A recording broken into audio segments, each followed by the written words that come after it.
TV, empowering lives.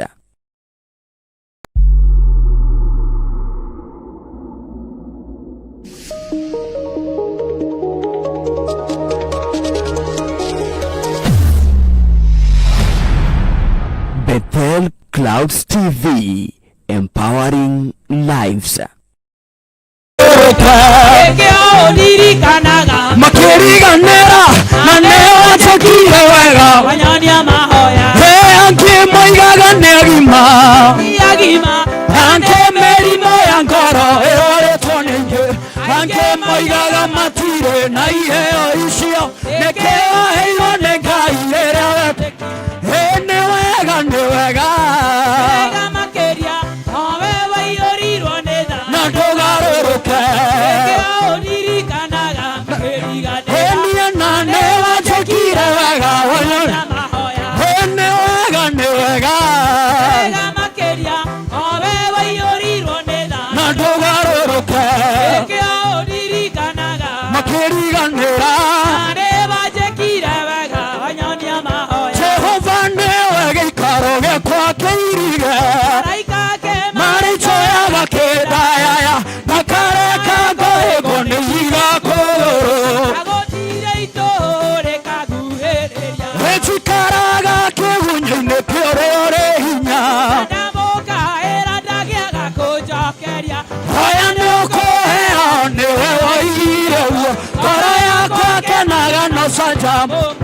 Echikaraga kegunye kore ore inya adamoka era dagiaga kojokeria haya nyoko ne wewe igire uwa raya kwake nagana weka makofi yako juu vizuri kwa Yesu.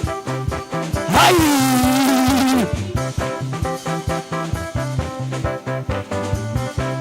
pigia Bwana Yesu makofi mazuri.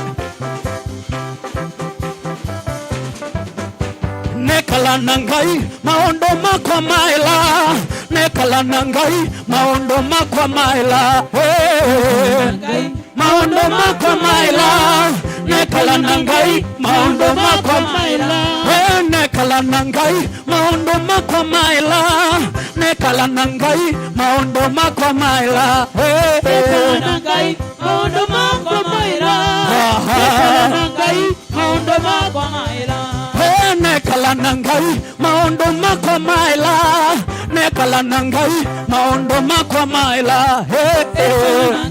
maondo makwa maila nekala nangai maondo makwa maila okulo Jehova okulo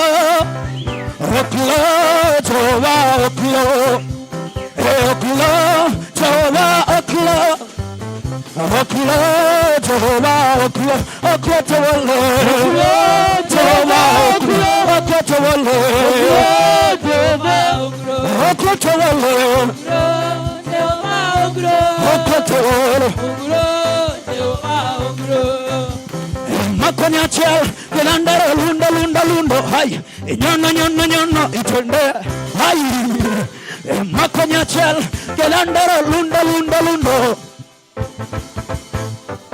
haya twende na mulai hai kama tena mara ya mwisho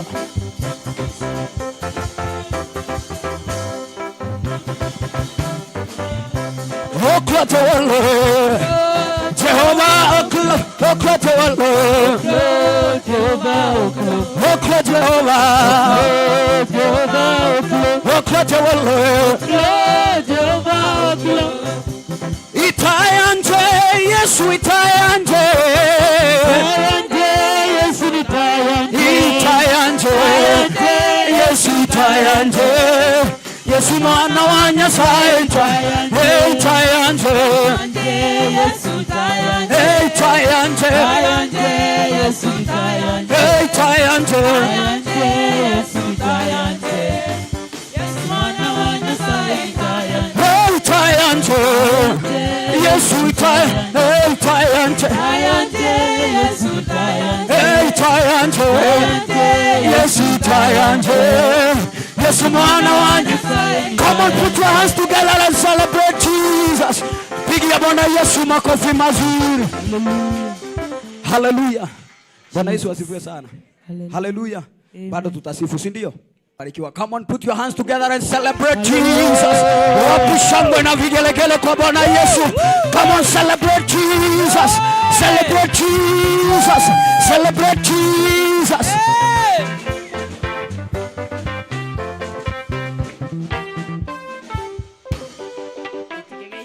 Bwana asifiwe.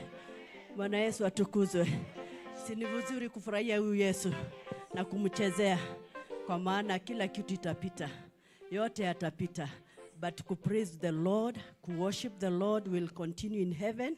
So usipoifanya mahali hapa, sijui tukifika mbinguni utafanya namna gani? Kwa sababu saa zile tunafanya hapa ni practice tunafanya. There it will be eternity. Kwa hivyo saa zile tunaelekezwa na praise and worship, tunaambiwa simameni tuimbe. We had better do it like we shall never do it tomorrow, because we don't know of tomorrow. So kila wakati tunakuja kwa madhabahu tunaelekezwa tunafanya nini? Tunaifanya. Bwana asifiwe. Naomba tuketi. Na wasalimu katika jina la Yesu Kristo. Hamujambo? Mko wazima? Wiki yenu imekuwa salama? Naamini kila mtu amekuwa na mambo kadhaa katika biashara, katika manyumbani. Kuna wale wamekuwa manyumbani, kuna wale wamekuwa manyumbani biashara, kuna wale wanasoma. Tuko na watoto wetu ambao wamefunga shule. Kwa hivyo tuko na shughuli mingi ambazo najua kila mtu amekuwa nazo. But above all, the Lord has allowed us to come to the altar this morning. Bwana asifiwe. We don't take it for granted. Unajua watu huwa wanawachana na tunakosa kuonana. Unapata jambo imepatikana, tunasikia mmoja hayuko. But in the midst of everything, kila wakati Mungu anafanya, tunafanya nini? Tunapatana. Kwa hivyo tuko na sababu ya kumuinua na kumshukuru.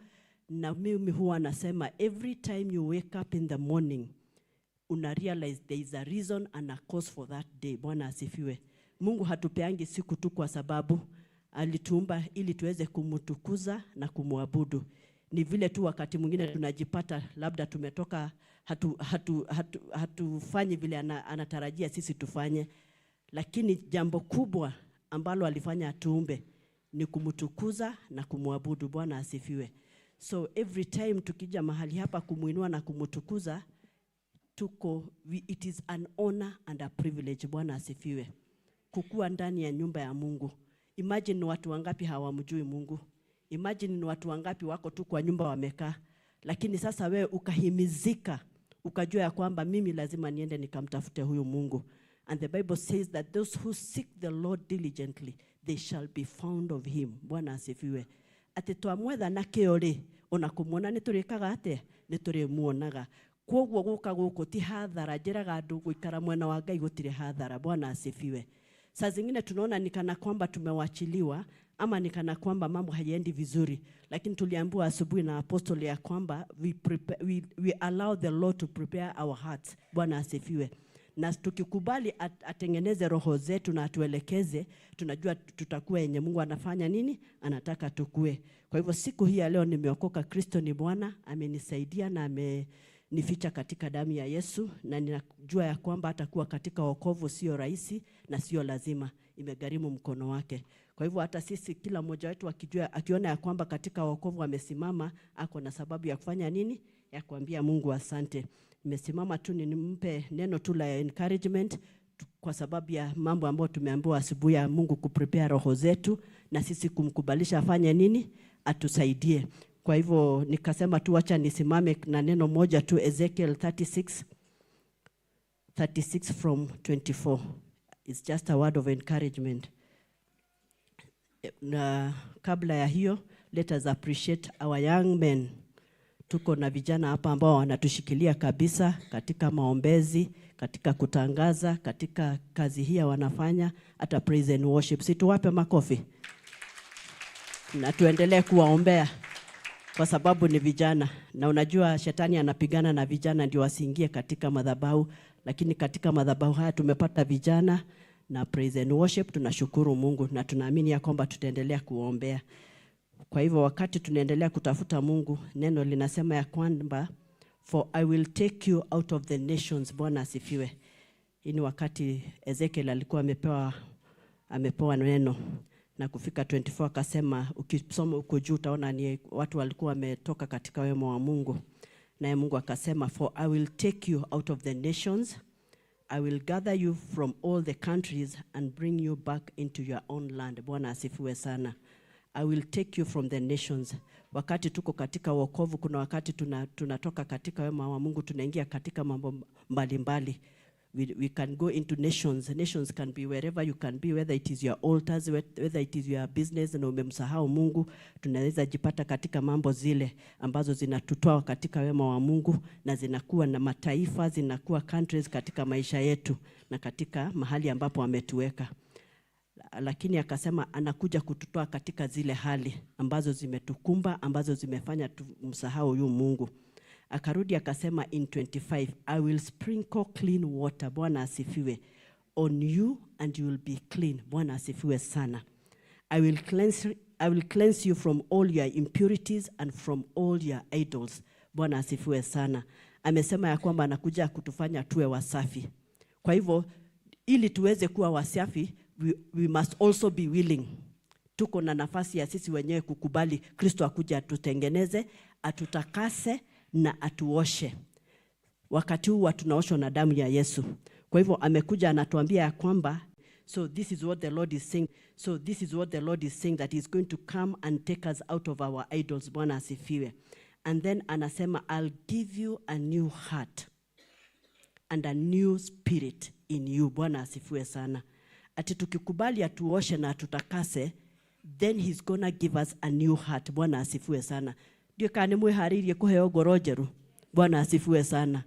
Sijui kama mmejitayarisha, kwa sababu Mungu anasema anakuja he's going to give us a new heart. So it is upon you to agree ati maundu maria majohete na maundu maria matumite ngoro itegwika uria Ngai arenda ri, I desire that he may give me a new heart. Bwana asifiwe sana. And a new spirit in you. I will remove from you your heart of stone and give you a heart of flesh. Bwana asifiwe sana. Ati ngoro iria tukoretwo nacio, zile moyo ambazo tumekuwa nazo za mawe, saa zingine tukiambiwa kitu hatushiki, hatuelewi, tukielekezwa hatuelekezeki. Mungu amesema anakuja kuondoa hiyo, na anakuja kutupea a new heart, the heart of flesh. So it means when he gives us the heart of flesh, it is a heart that will be willing to do the will of God, irrespective of the situation that you are in, irrespective of the circumstance that you are in. Anasema ya kwamba anakuja kutubadilishia. Hiyo yenye umeshikilia unaona kama kwamba ni ya kitu ya maana sana kwako, anakuja kuibadilisha. Ashejia ngoro yaku ri kindu kiu ni ukurekereria. Bwana asifiwe. Wakati atakupa moyo mpya, when he gives you a new heart, whatever you are holding so dear in your heart, I'm assuring you that you are going to remove it in the name of Jesus. And you are going to give preeminence to our Lord and our Lord and Savior Jesus Christ. Bwana asifiwe sana. Anarudi anasema, and I will put my spirit in you. Bwana asifiwe. And move you to follow my decrees and be careful to keep my laws. Bwana asifiwe sana. So yeye ndiye atatupa roho. He's going to give us his spirit in us. Ndio tuweze to follow the decrees of the law. So kwa hivyo hatutaifanya kwa nguvu zetu. Anasema yeye anakuja kutupea roho wake. Ndio ile yenye hatungeweza kuifanya, sasa tutaweza kuifanya kwa sababu ya nguvu zake na uwezo wake. Because the Bible says it is not by power nor by might but by the Spirit of the Holy Spirit.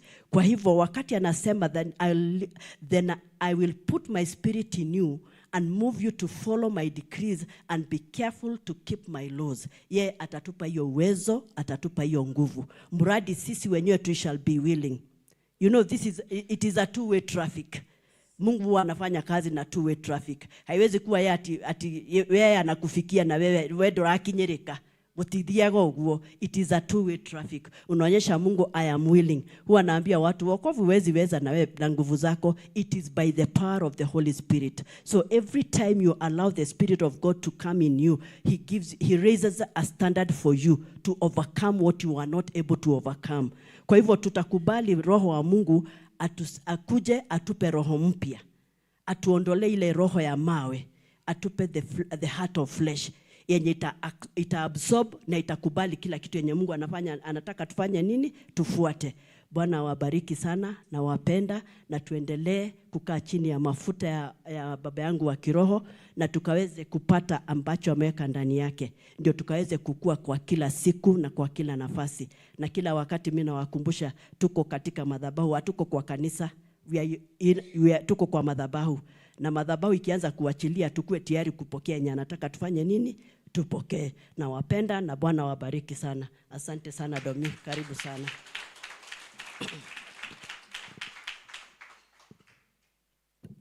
Amen. Bwana Yesu asifiwe. Situongeze mtumishi wa Mungu makofi mazuri.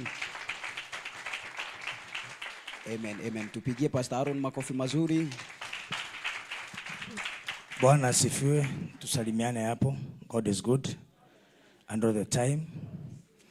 Niko na furaha leo kuwa hapa. Sijakuwa for some days, lakini nashukuru Mungu sana niko salama na Mungu ni mwaminifu.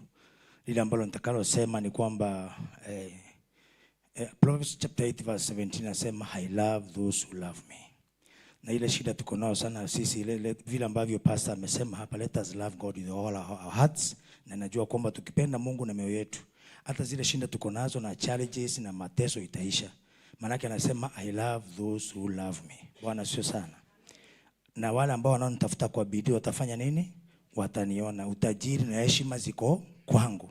Sasa tunaweza sumbuka sana na vitu zote tunazohitaji ziko kwake, lakini principle ni moja. Seek ye the kingdom of God first and its righteousness. And you know that is the biggest problem we have in Nairobi. Bwana sio sana. Tunajua shida yetu ni kwamba hataki kuokoka ile ukweli, tuko na ile wokovu ya Nairobi. Na nilikuwa nauliza Mungu wa kitambo alikuwa anajibu maombi kwa haraka, alikuwa anatenda miujiza. Nikauliza kwani tuletewa Mungu wa China ama ni Mungu mgani? Manake sasa hafanyi mambo vile alikuwa anafanya kitambo.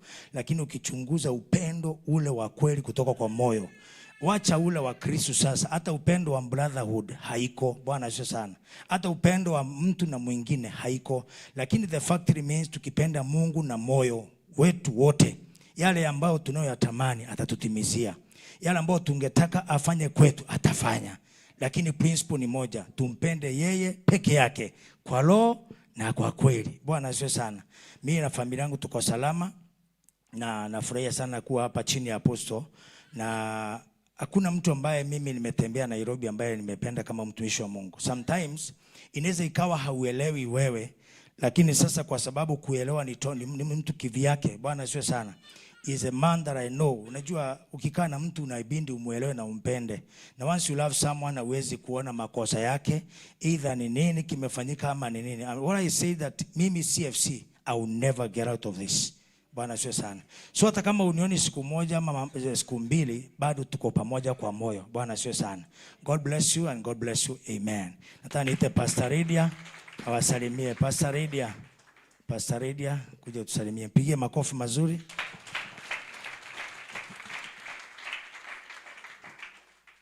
Simuongeze makofi yakifika. Amen. Amen. Amen. Bwana asifiwe. Bwana asifiwe tena. Naitwa Lydia Kibe na mimi ni counselor. Mimi si pastor, lakini nitakuwa pastor pole pole tu. Mimi ni counselor na ni muibaji. Na I think naweza imba hata leo. Niimbe.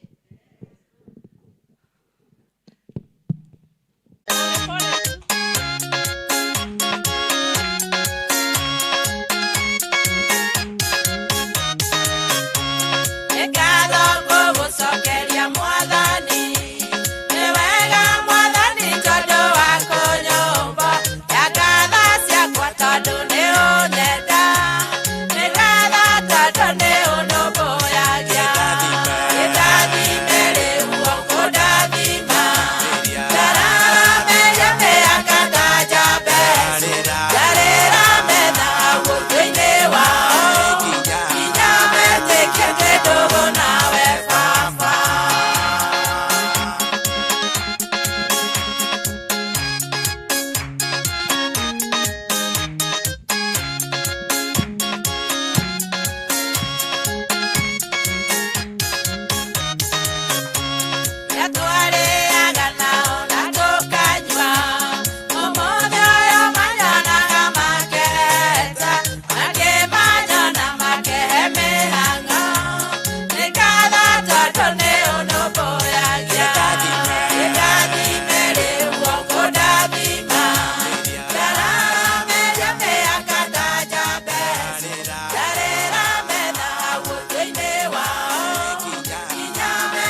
Mimi nilikuwa nafikiria wewe ni pastor, lakini kutoka leo kuwa pastor.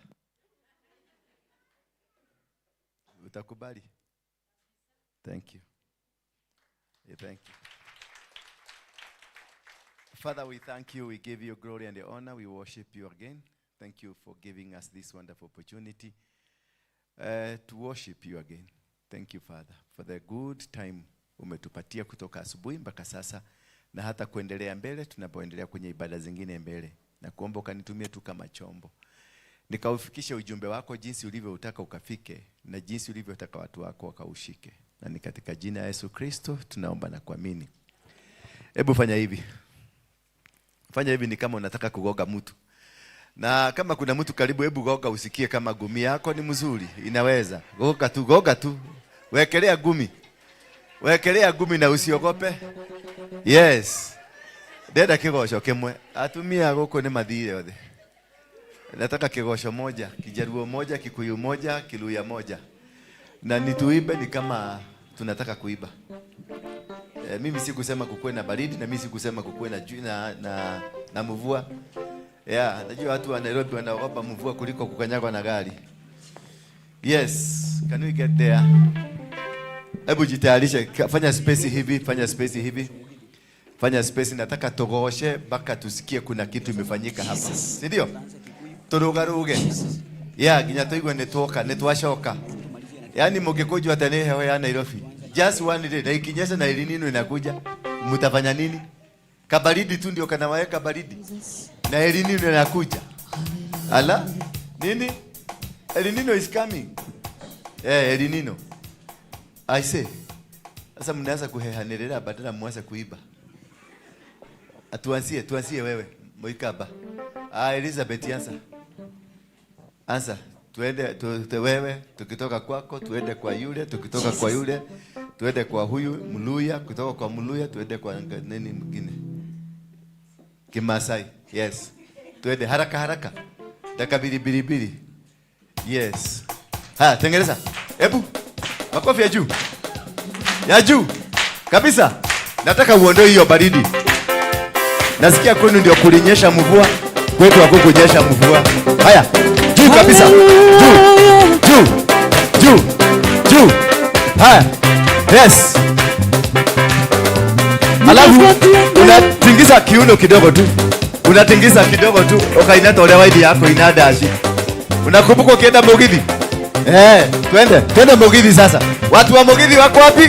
Mikono yao juu. Watu wa Mugithi. Watu wote wa Mugithi mikono juu.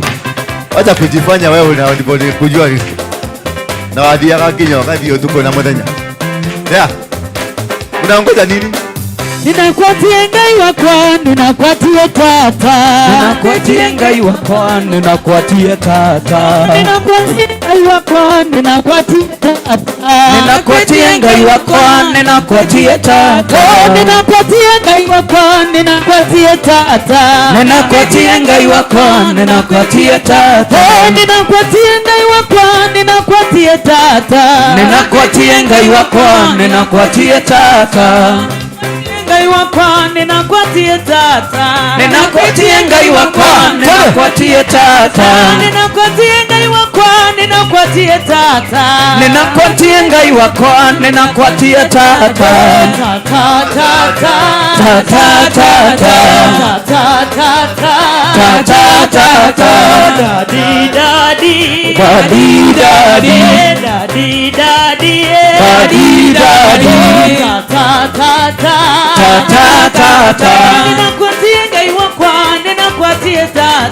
Ninakuatia ngai wakwa ninakuatia tata. Ninakuatia ngai wakwa ninakuatia tata.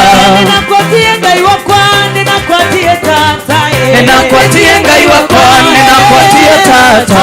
Ninakuatia ngai wakwa ninakuatia tata. Ninakuatia ngai wakwa ninakuatia tata.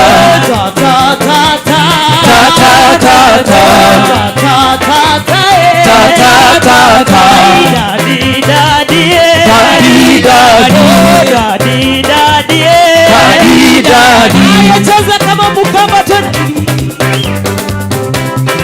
Shika gitaa yako tucheze mwana.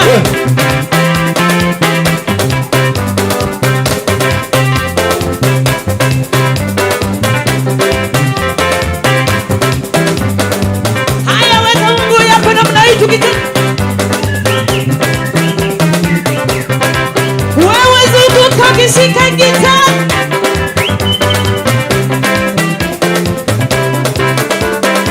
Pigia Yesu makofi, makofi, makofi, makofi. Shangwe na vigelegele.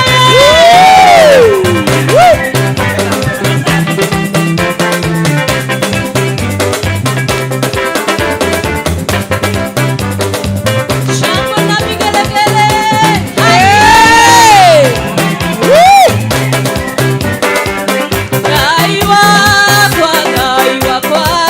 Ngai wakwa we wa magegania, Ngai wakwa, Ngai wakwa, Ngai wakwa we wa magegania, Ngai wakwa we wa magegania, Ngai wakwa, Ngai wakwa, Ngai wakwa we wa magegania, orogero we wa magegania, orogero we wa magegania, wabarario we wa magegania, wabarario we wa magegania, otogerio we wa magegania, otogerio we wa magegania. Sasa tunaruka Kikikuyu. Haleluya. Ruka Kikikuyu. Nataka kuona kila mtu anaruka Kikikuyu. Imba kama Mkikuyu. Kazi kama Mkikuyu. Najua Wakikuyu wanaibanga hivi. Kanisa wa Kikuyu ziko wapi wa Kama watu wa Independent Church.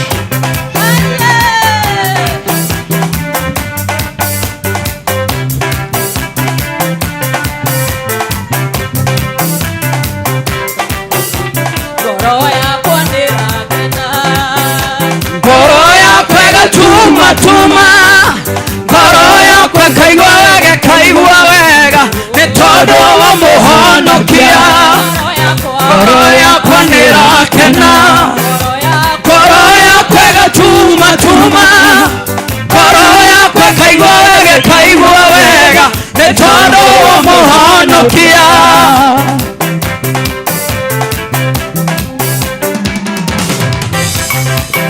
Pigia Yesu shangwe na vigelegele.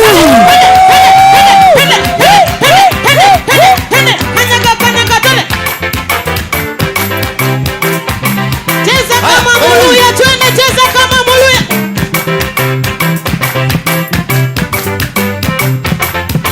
Oh, mwikulu vimbanga, haleluya. Mwikulu vibanga haleluya, mwikulu vibanga haleluya, mwikulu vibanga haleluya, Oh, mwikulu vimbanga, haleluya. mwikulu vibanga haleluya, mwikulu vibanga haleluya, mwikulu vibanga haleluya, Haleluya, haleluya. haleluya, haleluya, haleluya, haleluya, haleluya, haleluya.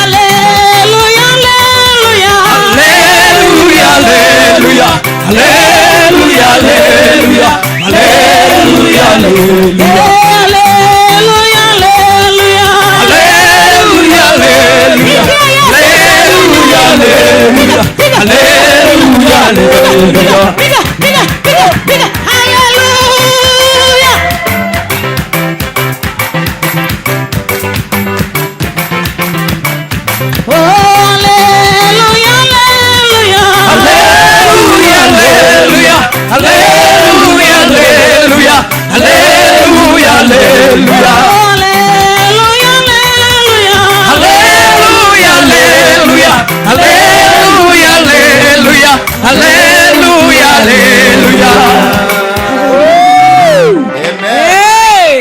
Makofi kidogo. Yes. Wewe na wale anapagaga hii maneno, hiyo ndio formula. Umesikia? Kila mtu anakuja hapa anaogosa. Hiyo ndio formula kutoka leo. Are you getting me? Yes. Yeah. Kaeni chini sasa. Thank you. God bless you. Nataka kualika online watu wa online wanasema ati mimi siwaalikagi. Wako nyumbani wanatutazama, hata wale maadui wetu wale wanatupigaga wako nyumbani wanatasamanga vizuri sana. Karibuni sana. Mungu awabariki. Hata wale wako Germany kama Ana, washiri wako UK, wale wako huko America, utajeroge ananiangalia saa hii. Ananiangalia nasema niwasalimie sana. Simusalimike. Hata wale wamekaa nyumbani kwa sababu ya mvua, hata kukana shosho, Bwana Yesu asifiwe sana. Karudhu gakagiria muthie kanitha. Konge kiura. Na kukinyesha je? Bwana Yesu asifiwe sana. Ninawapenda sana. Ninawapenda sana. Hamunipendi. Kaigwetu cheni kujifanya ati mnanipenda, hamunipendi. Salimia mwenzako, umwambie karibu sana kwa ibada za leo. Nipatie hai kidogo, hai kidogo. Yes, salimia huyo mwenzako, na salimia huyo mwingine. Waambie welcome to the today service. Thank you Pastor Marete for coming back again. Sijui ni nini nakukulaga, unaedaga, unarudi. Wachana kulia sana na mashida mingi sana. Mashida hitaisha. Sasa uamue utuambie kama you are ready to do ministry ama bado unataka hiyo kukaa huko nje. Uko sawa? Yes. I want to see a committed team.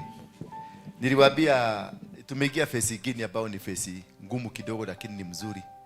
We are heading somewhere. Sema we are heading somewhere. Na nataka turonchi kanisa ya Thika mwezi ujao. Wiki ya pili ya mwezi ujao ndio nataka turonchi kanisa ya Thika. Sijui kama mko tayari. Unanisikia? Wewe wate? Nimesemaje? Umenisikia venye nimesema? Tuna launch lini? Unaona huyu mtu atuko na yeye kabisa. Mnaona kama tuko na yeye kabisa? Bado. Tumesema wiki ya pili ya mwezi ujao. Mwezi ujao ni mwezi gani? Mwezi wa 9. Ndio tutalaunch kanisa ya wapi? Ya Thika. Na kanisa ya Thika ndio itakuwa headquarter yetu. Bwana asifiwe sana. Ndio itakuwa nini? Tumekuwa tukipambana na issues za huko za mchanga wa Thika, mapepo ya Freemasons na kila kitu, lakini we are through now. We have been praying about it. Mpaka ikabidi niifunge kwanza ndio tuanze mtaratara mpya. So nitatengeneza kamati ya kuandaa launch hiyo kanisa, na tutajenga, itakuwa kubwa, itakuwa kubwa, itakuwa mara 10 ya hii. Bwana Yesu asifiwe sana. Kwa hivyo jitayarishe, na siku ya Jumatano tuko na youth conference. Kama uko na kijana yako, youth ni kutoka miaka ngapi? 18 to 35. Kama uko na huyo mtu wa 18 to 35, please let them come in ndio tuweze kuwafundisha. Tuko na Lydia Simama tena kwa nyiti dio mwana. Kama tunamwona mwenyiti rogo. Lydia tuko na yeye hapa. She's a counselor, amesomea psychology, na tuko na etakote Florence nake athomeire psychology, ni higoragire degree. Last week tulikuwa kwake. Mimi nilimpelekea maua, nikamshikisha maua na alifurahi sana. Numerete ndali kwako. Kikurehera mahua. Tulikuwa na huko Katodo. Na nikamnunulia bouquet ile ya 5,000 shillings nikampelekea. Yes, it was fun. Tulitokaga huko kitu saa 8 usiku. And it was nice. So she's also a counselor, kuwa pastor. Sasa sitaki jina counselor peke yake, it must be associated with pastor. Umeelewa? Na hawa wako hapa kukaa. Hello, wako hapa kufanya nini? Aya, leo ni wameilima. Sasa na they have my support. They are part of the family. Na sasa ni kutrain, we shall be training. Tutaanza na leadership. Kama wewe unajiitaga leader wa hapa kanisa hii, tutaanza na leadership. A program will be set from this week mtakalishwa chini, mkae chini na mtapatiwa certificate for having achieved. Kukaa ndani ya class na ukafundishwa tabia na mienendo. Na mdomo yako na kila kitu. You be trained. Now you are getting into serious business. Hiyo ingine ilikuwa tuna joke tukitayarisha. The team is ready. Bwana Yesu asifiwe sana. So you prepare a curriculum, mtakana huyu chini simama. Yawe simama. Nokoroe mukuru ugama. Mukuru ni atumagwo ni kurumwa tarumagwo. Ukaiha mamune wega nigetha mamuhure mbica. Mathi makabange uria mekurutia bara ukahaha. Ukahaha riu mahure makuone wega. Uyu turerete ciana ciakwa na ciake hamwe kuria Ngong. Wakati Samia nani ni Njoroge kana Samia naona Samia na Njoroge othe ndatigwo moka gwikara gwaku. Yes, tumete kuraihu. Uyu kutoka ni 2013 earlier than that, Kennevic School. Yes, it's 2007 around there. There kwa na bara. Yes, my neighbor there ni utumeka neighborhood. Mushodheri wega ni mwana mwana wega tumete kuraihu tateri wa huko nake one neighbor wakwa Rongai ni neighbor wakwa kule Rongai nake tumete kuraihu muno nake tateri wa huko nganyita yo tateri wa huko uma kuraihu muno gikapa togo okiambatagia na tomagoro ugu. These are the counselors, the people that I have entrusted the church with training you. Nigetha mamurute urimu uria mukorogo naguo amwanyu tinyuothe wale wanakuaga na ile ulimo wale walikuja kutafuta Bwana si kutafuta Mungu hapa mtureiniwe wale leaders nyinyi ndio muelewe maana ya leadership ya kanisa, muelewe maana ya worship, maana ya ushers, maana ya kila kitu, youth ambazo tunawaendea. All these things we need to have somebody who can train us, atufundishe jinsi on how kukaa na watu. Bwana Yesu asifiwe sana. Toginya umuthenya ni bara haha ni bara tuturaga kanitha ya bara. Tuhiana kanitha kaidi ni bara kahiano ni bara na ndui hatuelewi ati mara imienda hivi. Nilikuja kurealize hii kanisa 99.9% yokaga goroki. Nimekuja nimekuwa nauliza Mungu why tunakuwa na battle every time. Kuna hii story kiisha unasikia story nyingine imeanza. Hii story kiisha story nyingine inaanza. Mungu akaniambia ujuagi hiyo ni altar na wale watu wote wanakujaga huko they have a case. Bwana asifiwe sana. They have tuna notion ya Jacob with the furia. They have a case. Ungemulia alikuja na sufuria kanisani alikuja naye kwa nini? So nikakuja nikajua si kupenda tikwenda kwanyu koro muremetwa nomo mugere kwa Harrison Ng'ang'a tondu kuu riu kwa andu aria nomo mathondekwo maturwo mathia kufundithio uhoro wa guikara ta Ngai. Sasa nyinyi hapa mlikuja ku bodo mutengeneswe maana kiongo imeruka. Tondu mundu ni agokwira ni taruri utakuta Charity kama huyu anasema na tunakutanaga naye Mombasa unashinda unauliza Charity tulitoa shamania tu leo ni example diraheana unaona ni aja koroga Charity twashamani ndagwitire ri Mombasa no tondu ni urenda gutisha mutumia uyu ri nie agenda kojeta nie tushamanagia nake tushamanagia Mombasa.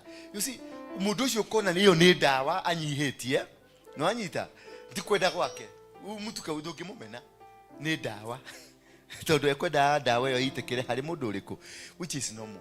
We agree with that. Hata mimi kichwa yangu haikuagi mzuri. Mnaonanga kama kichwa yangu ni mzuri sana. Si mzuri. That is why we need these people. Na you take over. Mutapigwa. Nimokurumwo, nimogocambio, nimoguthiro nginya kwago. Goko kwina arogi. Goko kuri arogi supernatural. Nimokwiro maundu maria mothe. Nimokwiro ni ngomete na inyue. Nwanyita. Nimokwiro muhithaga rungu ruo ta ruo kwiro kwanja. Urohetia uri mboco uibaibe hanini we na ihuri yakwa. Nwanyita.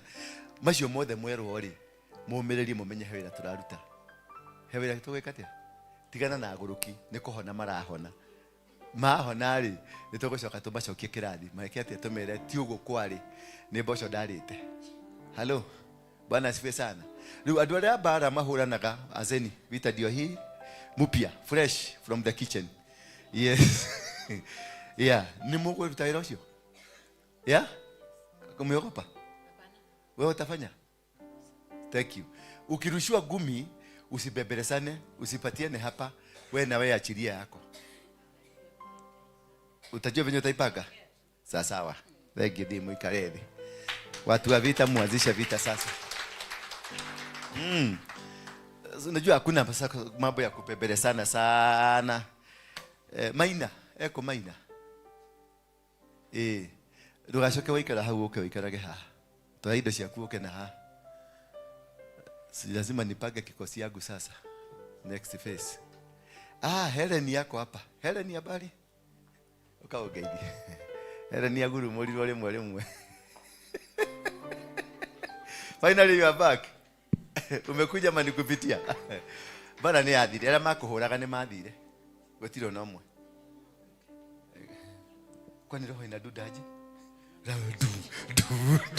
Du. Shika. Umekuja kutembea mani kupitia. Kuangalia. Hawako si unaona taka nyumba tulibomoa. Yule alikupigia simu akakwambia sijui mambo baya, usirudi kukuja hapa. Alienda. Alikuwa kwa ile ka ofisi. Si unamjua? Ule wako shamodile kule iguru. Tukigeithia ndo Ngai. Praise God. Praise God again. Okay, I'm happy to be here. Nitaga microphone tia kwa inaina. Utire mundu raku, matire kuo. Matire kuo. Praise God again. Okay, I'm happy to be here. Ndoke munyitire microphone.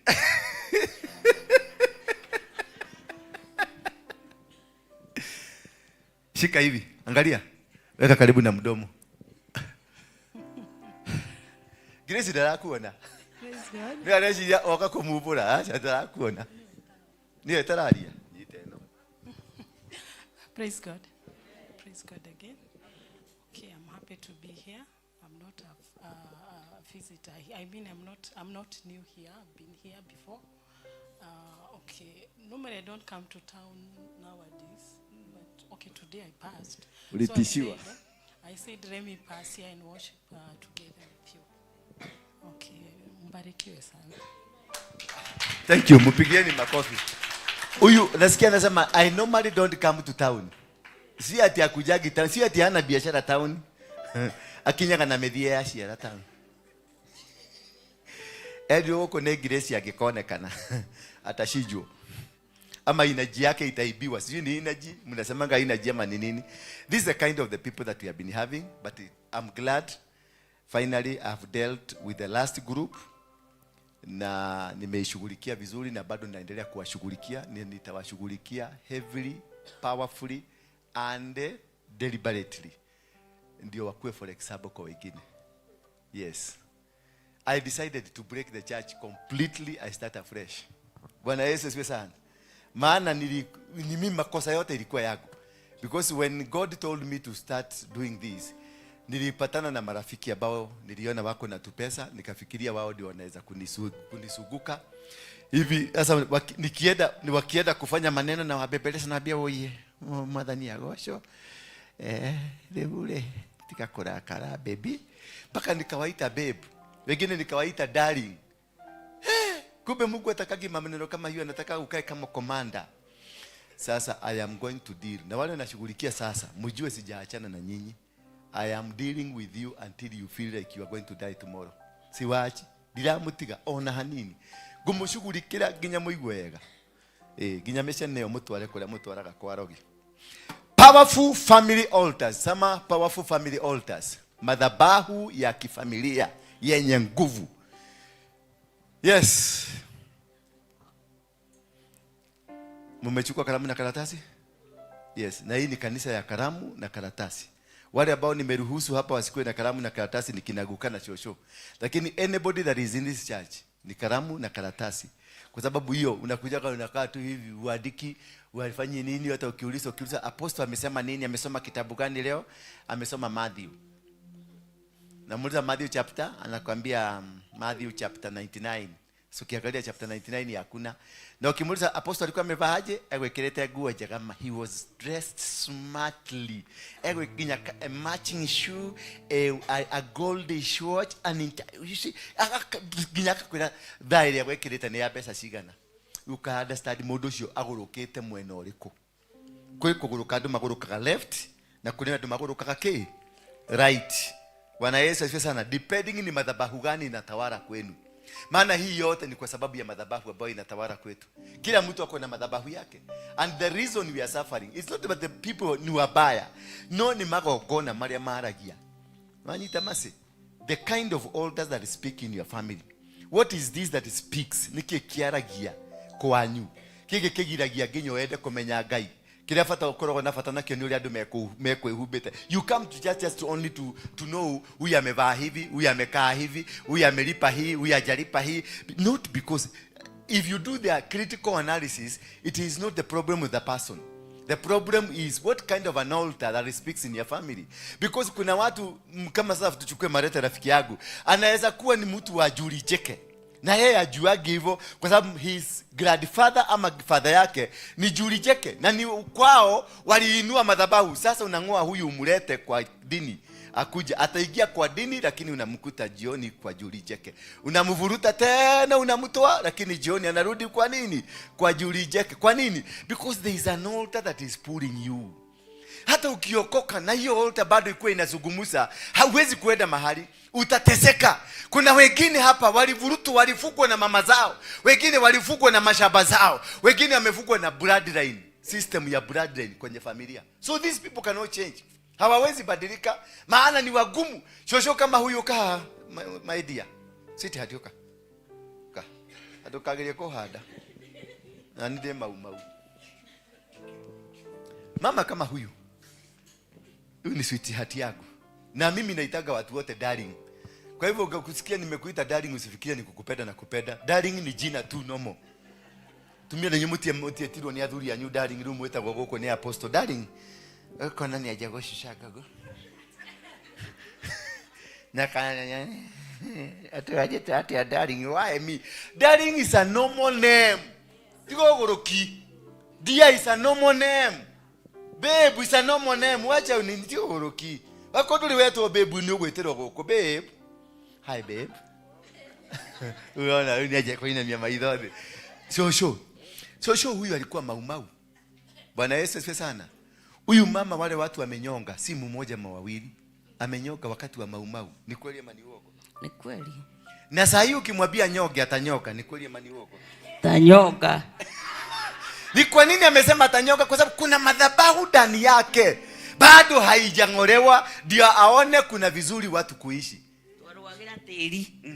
Na nututhie na mbere na kuruirwo na tari ku mungicoka githaka ingikorwo ukoroko na kwelo mathijo nyogothija ni simesikia because there is a powerful altar. Thank you because there is a powerful altar inside her. Maana walichinja watu wakiwa kule kwa maumau na alikula kiapo ya kuchinja. Bwana Yesu asifiwe sana. Alikula kiapo ya kuchinja. Na wakati alichinja, walichinja binadamu na wakachinja busi wakikula kiapo. Sasa hiyo kitu iko ndani yake, haiwezi toka. Siku nyingine aliniomba tu pesa hapa, nikaanza kucheza akili yake. Aliniambia wewe, unataka kuliganirwa nini? Nikaona hata mimi anaweza kunifanya nini? Kunifinya. Ilibidi nirudi kwa haraka kwa mvuko. Maana ninaelewa ile kiapo alikula ni ya maumau. Alikula kiapo ya kuua watu. Na kwa hivyo hiyo kitu bado hiyo damu. Maana ya kumwaga mara moja, kumwaga ingine bado hiyo damu iko hapo inamudai, inamuulisaga kawano gile. Bwana Yesu asifiwe sana. Na hiyo ndio unakuta ndio challenge kubwa katika maisha yetu. Unakuta kuna biashara unaweza kuweka biashara lakini biashara haiendelei, haiwezi kufaulu. Sio kwa sababu wewe haujui biashara, sio kwa sababu haujasoma vizuri, sio kwa sababu hauna nguvu ya kufanya maneno, lakini kuna madhabahu iko kwenu ambayo inazuia biashara yote isiingie. Maana unataka kuweka biashara ya milioni 10 na kwenu ile biashara imekubalishwa ni ya shilingi 2,000, ni ya shilingi 10,000. So this one will not allow you. Kutatokea kitu kitafanya hiyo biashara yaanguke. Utajenga biashara mzuri, unakuja kusikia hapo umejenga ni road reserve. Kajua wanakuja wanabomoa yote inaanguka. Na ilikuwa beleni kabla uweke hiyo nyumba hapo, hakuna road, haikuwa road reserve, Kajo hawakuwa interested, hakuna mtu alikuwa anataka kukuja, lakini ni wewe.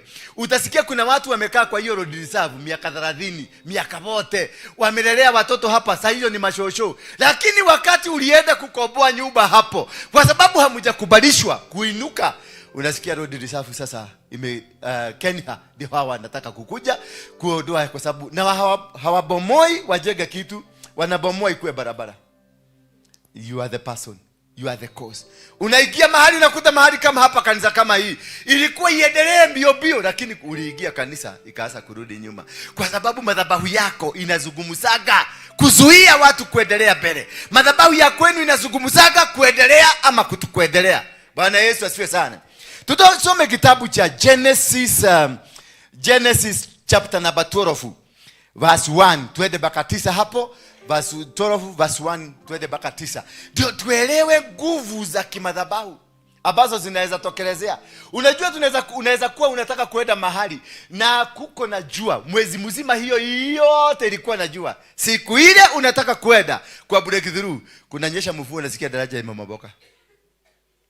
Mvua inakuja purposely to deal with you. Upepo inakuja purposely to deal with you. Ama unasikia kumetokea kiugonjwa kia binadamu, ni ya ng'ombe lakini inakuja kwa binadamu. Unasikia watu wameanza kugojeka, foot and mouth.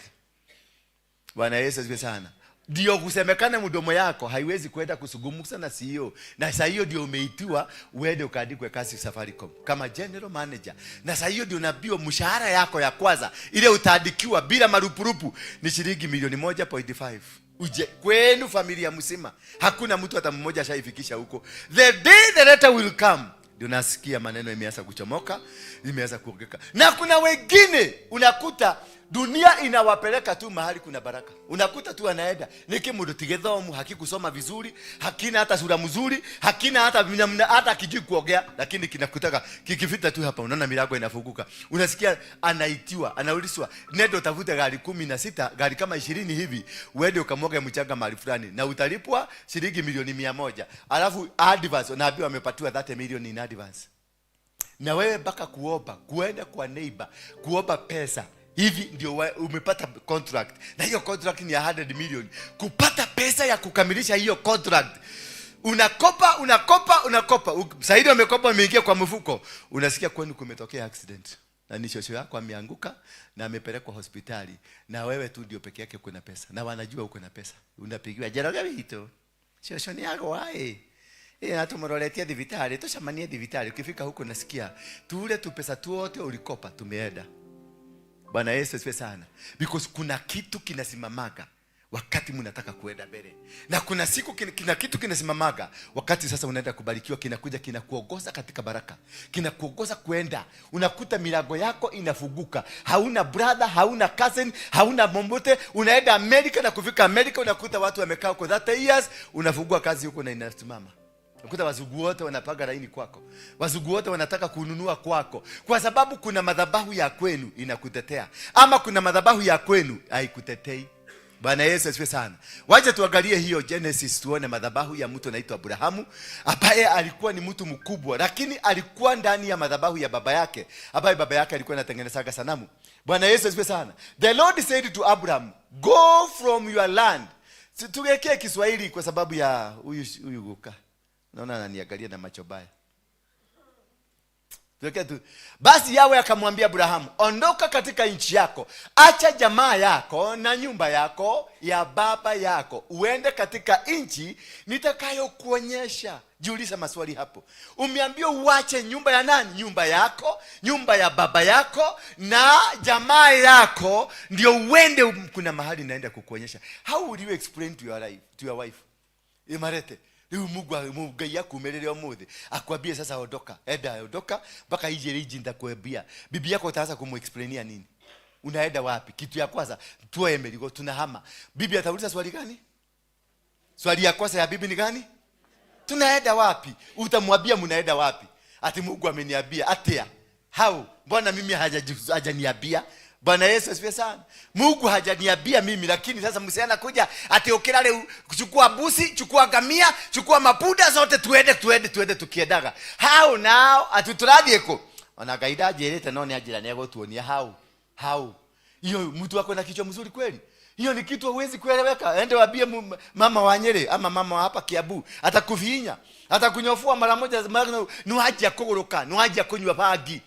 Bwana Yesu asifiwe sana. Lakini Mungu akamwambia kwa nini? Basi Yahweh akamwambia Abrahamu, ondoka katika nchi yako. Halo. Hiyo ndio swali ya kwanza, katika nchi yako. Number 2, akamwambia acha jamii ya nyumba ya baba yako. Kwanza kabisa ondoka nchi yako, terine wanyu wa fafa wanyu. Umekwa papa wanyu. Socha niwe kile mutaliona gekoneka da mokeji gwega. Umekwa terine wanyu na umekwe fafa wanyu. Yani disconnect yourself from the land of your ancestors. And then disconnect yourself from your father.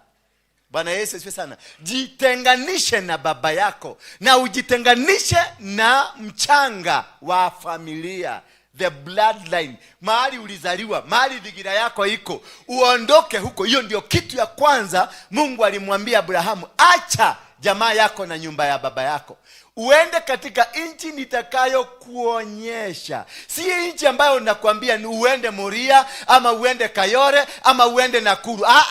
Aliambiwa ataonyeshwa akianza safari. Ageriaga ego dikomenyera mbere niki. There is a secret behind this. Where God does not reveal to you where you are going, there is a secret. Because the secret ndio hiyo madhabahu. Maana madhabahu ni kitu fiche. Hawakuwa naelewa, lakini sasa Mungu akajua akiambia huyu mjamaa kule anaenda ataambia watu wa kwao na atafugwa. Na hiyo ndio ile mambo baya tunayofanyikana. Na hiyo ndio imetufanyikia hapa. Na hiyo ndio mateso ile tumepata kwa nyumba hii. Maana tuliambia watu tumekuja hapa. Na tukakuja wapi hapa? Kumbe kuna watu walikuwa hawataki tutoke kule, tukuje hapa. Wao wakasema ni mogodhi no gutigado hakamukada. Haleluya. Sasa akamwambia ondoka uende mpaka ile nchi ambayo unaenda kukubariki. Kwa hivyo kuna nchi iliyobeba baraka yako. Kuna nchi, kuna mchanga mahali fulani ambao umebeba baraka yako na unahitaji ufunuo wa Mungu kuelewa hiyo nchi. Bwana Yesu asifiwe sana.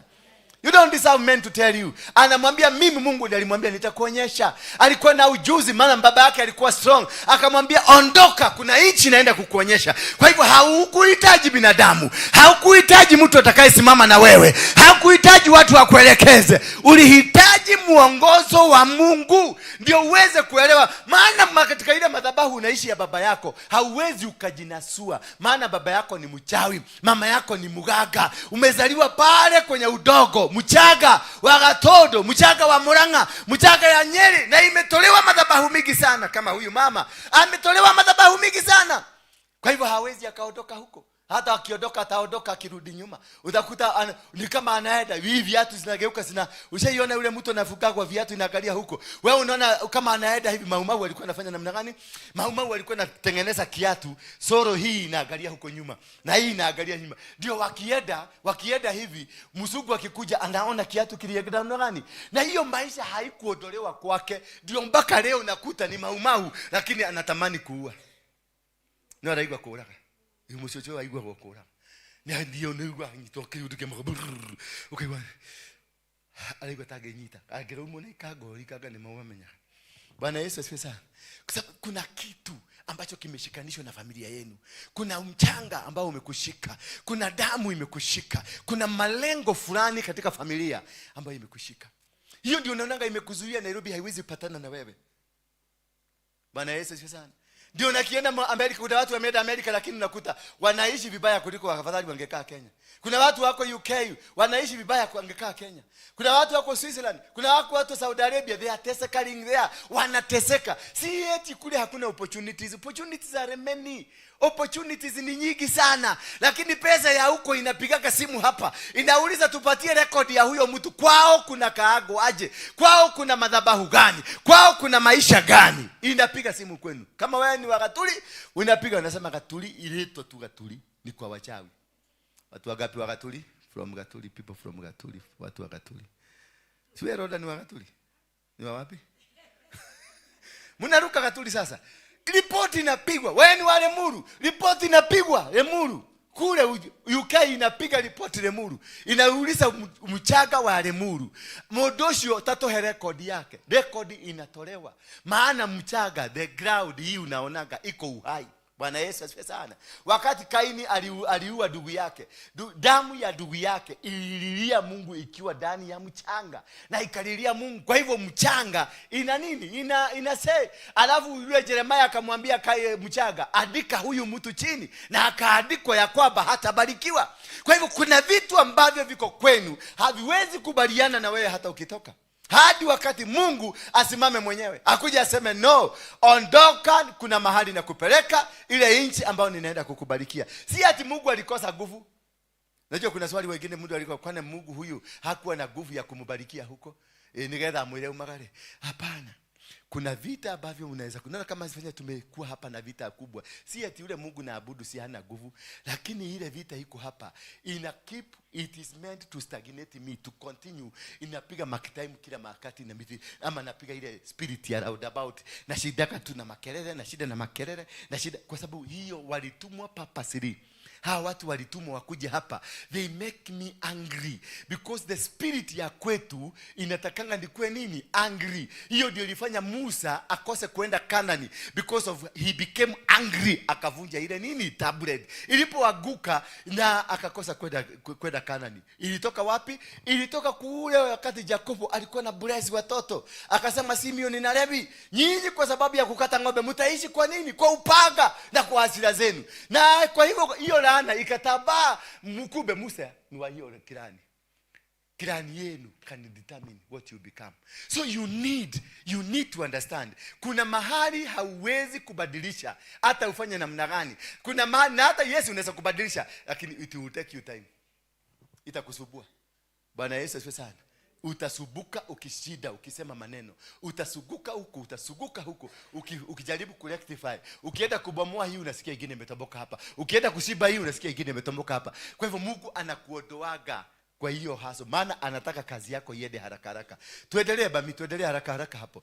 Mungu anataka kazi iende haraka haraka. Wakati Mungu anataka kazi yako iende haraka haraka, anakuodoaga mahali unaweza kusubuliwa, anakupeleka kwa ardhi nyingine kwa baraka zake.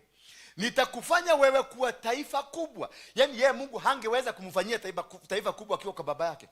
Baba yake, kumbuka, alikuwa mchonga sanamu, alikuwa mwabudu wa sanamu. Kwa hivyo angemsumbua. Yes, angeshinda, lakini angemsumbua. Kuna vitu zingine unaondokea. Mwambie mwenzako kuna vitu za kuondokea. Yes, hata mama anaweza kuleta shida. Kehiko, unaweza kukaa ndani ya kehiko kimeleta shida. Ondokea. Wacha kukaa hapa ati mwadhani ni aroka. Ogokora. Uko munyoka magego mwadhani agiokaga. Bwana asifiwe sana. Akamwambia nitakufanya wewe kuwa taifa kubwa, nitakubariki na kutukuza jina lako. Wewe utakuwa baraka. Angalia sasa. Anaachilia, lakini haachilii baraka kwao. Anamwambia aende njingine, aende akaachilie baraka huko. Ni kwa nini Mungu anahepa? Anahepa Abrahamu. Anahepa nini? Anaitwa nani? Anaitwa huyo jamaa, baba yake alikuwa anaitwa nani? Tera. Alikuwa na hepa Tera. Anaondokea. Maana Tera was an establishment. Kuna mahali unaweza kuingia ukute it is an establishment, and even if you try to fight, yes you will conquer, but you will stagnate. Yes you will conquer, but it will take you 100 years. You will only come to recover when you are 100 years. Hauna meno, hauna hata macho, hauoni. Unasema Bwana asifiwe, Bwana anatumia mimi. Bwana akutumia ukiwa hauna meno. Turudi tuende na wewe Serena. Tukifika Serena unaambia tutodekele kemito, tutengenezea ile mashed potato. Maana mtu hana meno. Huyo ni Mungu gani? Wakati alikupatia meno, haukutumia meno yako, because you wasted your time. Why? Because the altars of your family wasted your time, wasted your opportunities. Wakati sasa wamejua hauna kitu, you cannot bite. You are a British bulldog ambaye haiwezi kubite. Ndio naachiliwa sasa baraka. Unaanza kuona magari inakuja. Gari inakuja na miguu yako unatembea hivi. Hata kukanyaga mafuta huwezi kukanyaga mafuta, maana miguu ni wage ile basho. Othi yako ugotodo uthinokio shothe ni arthritis zilimalizika sote. Dhinokio ilienda. Miguu inakaaga hivi, hata ukijaribu kukanyaga labda ukanyage mguu ingine na ingine. Kwa hivyo hata gari ukikuwa nayo hauta enjoy. And they will release you ukiwa msee. Hello, wakati hauna nguvu, wakati hauna time, yani kitu ya kuenjoy. Sasa imagine, sasa hizi ni Gen Z. Wamekuwa. Sasa ulikuwa wakati ule watu wa kutumia masimu, makompyuta. Sasa hizi imekuja kitu inaitwa AI. Hata nyinyi wengine hapa hamjui AI ni nini. Sasa hiyo ndio unakuja kubarikiwa wakati kuna AI. Sasa unashindwa jekelea AI. Sasa unafikiria AI, kumbe unafikiria ni namba inaitwa AI. Kumbe ni vitu ziko huko ndani zimefichwa. Bwana Yesu asifiwe sana. Ndio kwa maana akamwambia Abrahamu, ondoka. Get out of your father's place because I want to bless you. I don't want you to stagnate. Sometimes you get out of your comfort zone. Sometimes you move out of your comfort zone. Maana kuna baraka hazitakuja mpaka uondoke mahali huko. Kuna baraka hazitakuja mpaka ufanye safari. Tuendelee. Because kuna baraka ambazo lazima zikuje ukiondokea madhabahu. Sio upigane, kuna madhabahu usipigane nayo, maana aliye nayo hakufi haraka. Tena hakufi haraka. Mtashida mkidhigidhana, mtashida mkingangana, mnangangana for nothing. Ondoka. Bwana anasema kuna siku nitaenda. Anayekubariki nitakubariki. Anayekubariki nitambariki. Anayekulaani nitamlaani. Kwa njia yako nitabariki mataifa yote ya dunia. So look at this now. This is a man living, anaishi na baba mchawi. This is a man anaishi na familia ya wachawi, ya waganga. Lakini amebeba baraka ya dunia. Amebeba baraka ya kila mtu. Atakaye kubariki nitambariki. Atakaye kulaani nitamlaani. Na dunia yote itabarikiwa kwa sababu yako. Kwa hivyo Mungu akaona this guy has an assignment. Assignment ni kubwa. Right? You cannot waste your assignment na tuvitu tudogo. Niko tega mundu kumundu. Tulipue marete. Nako dole hareirio thie. Usinisubue hata wewe. Kama uko tayari kulipua tulipue. Kama utaki kwenda kabisa.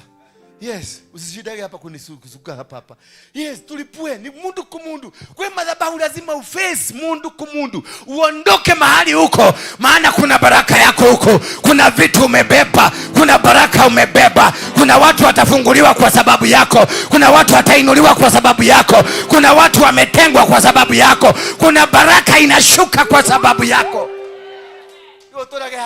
Baba nakuomba odaivie na Ngai already ni akurathimite. You are a blessing. Yani anasema atakaye kubariki nitambariki. Meaning you are an altar yourself. Kuna watu ni altar. Hello. Hebu angalia wewe mwenzako, muangalie one kama ni altar. Muangalie unamuonaje? Hebu muulize unaona wewe kama ni altar? Muulize. Amekwambiaje? Muulize kama ni ya uchawi.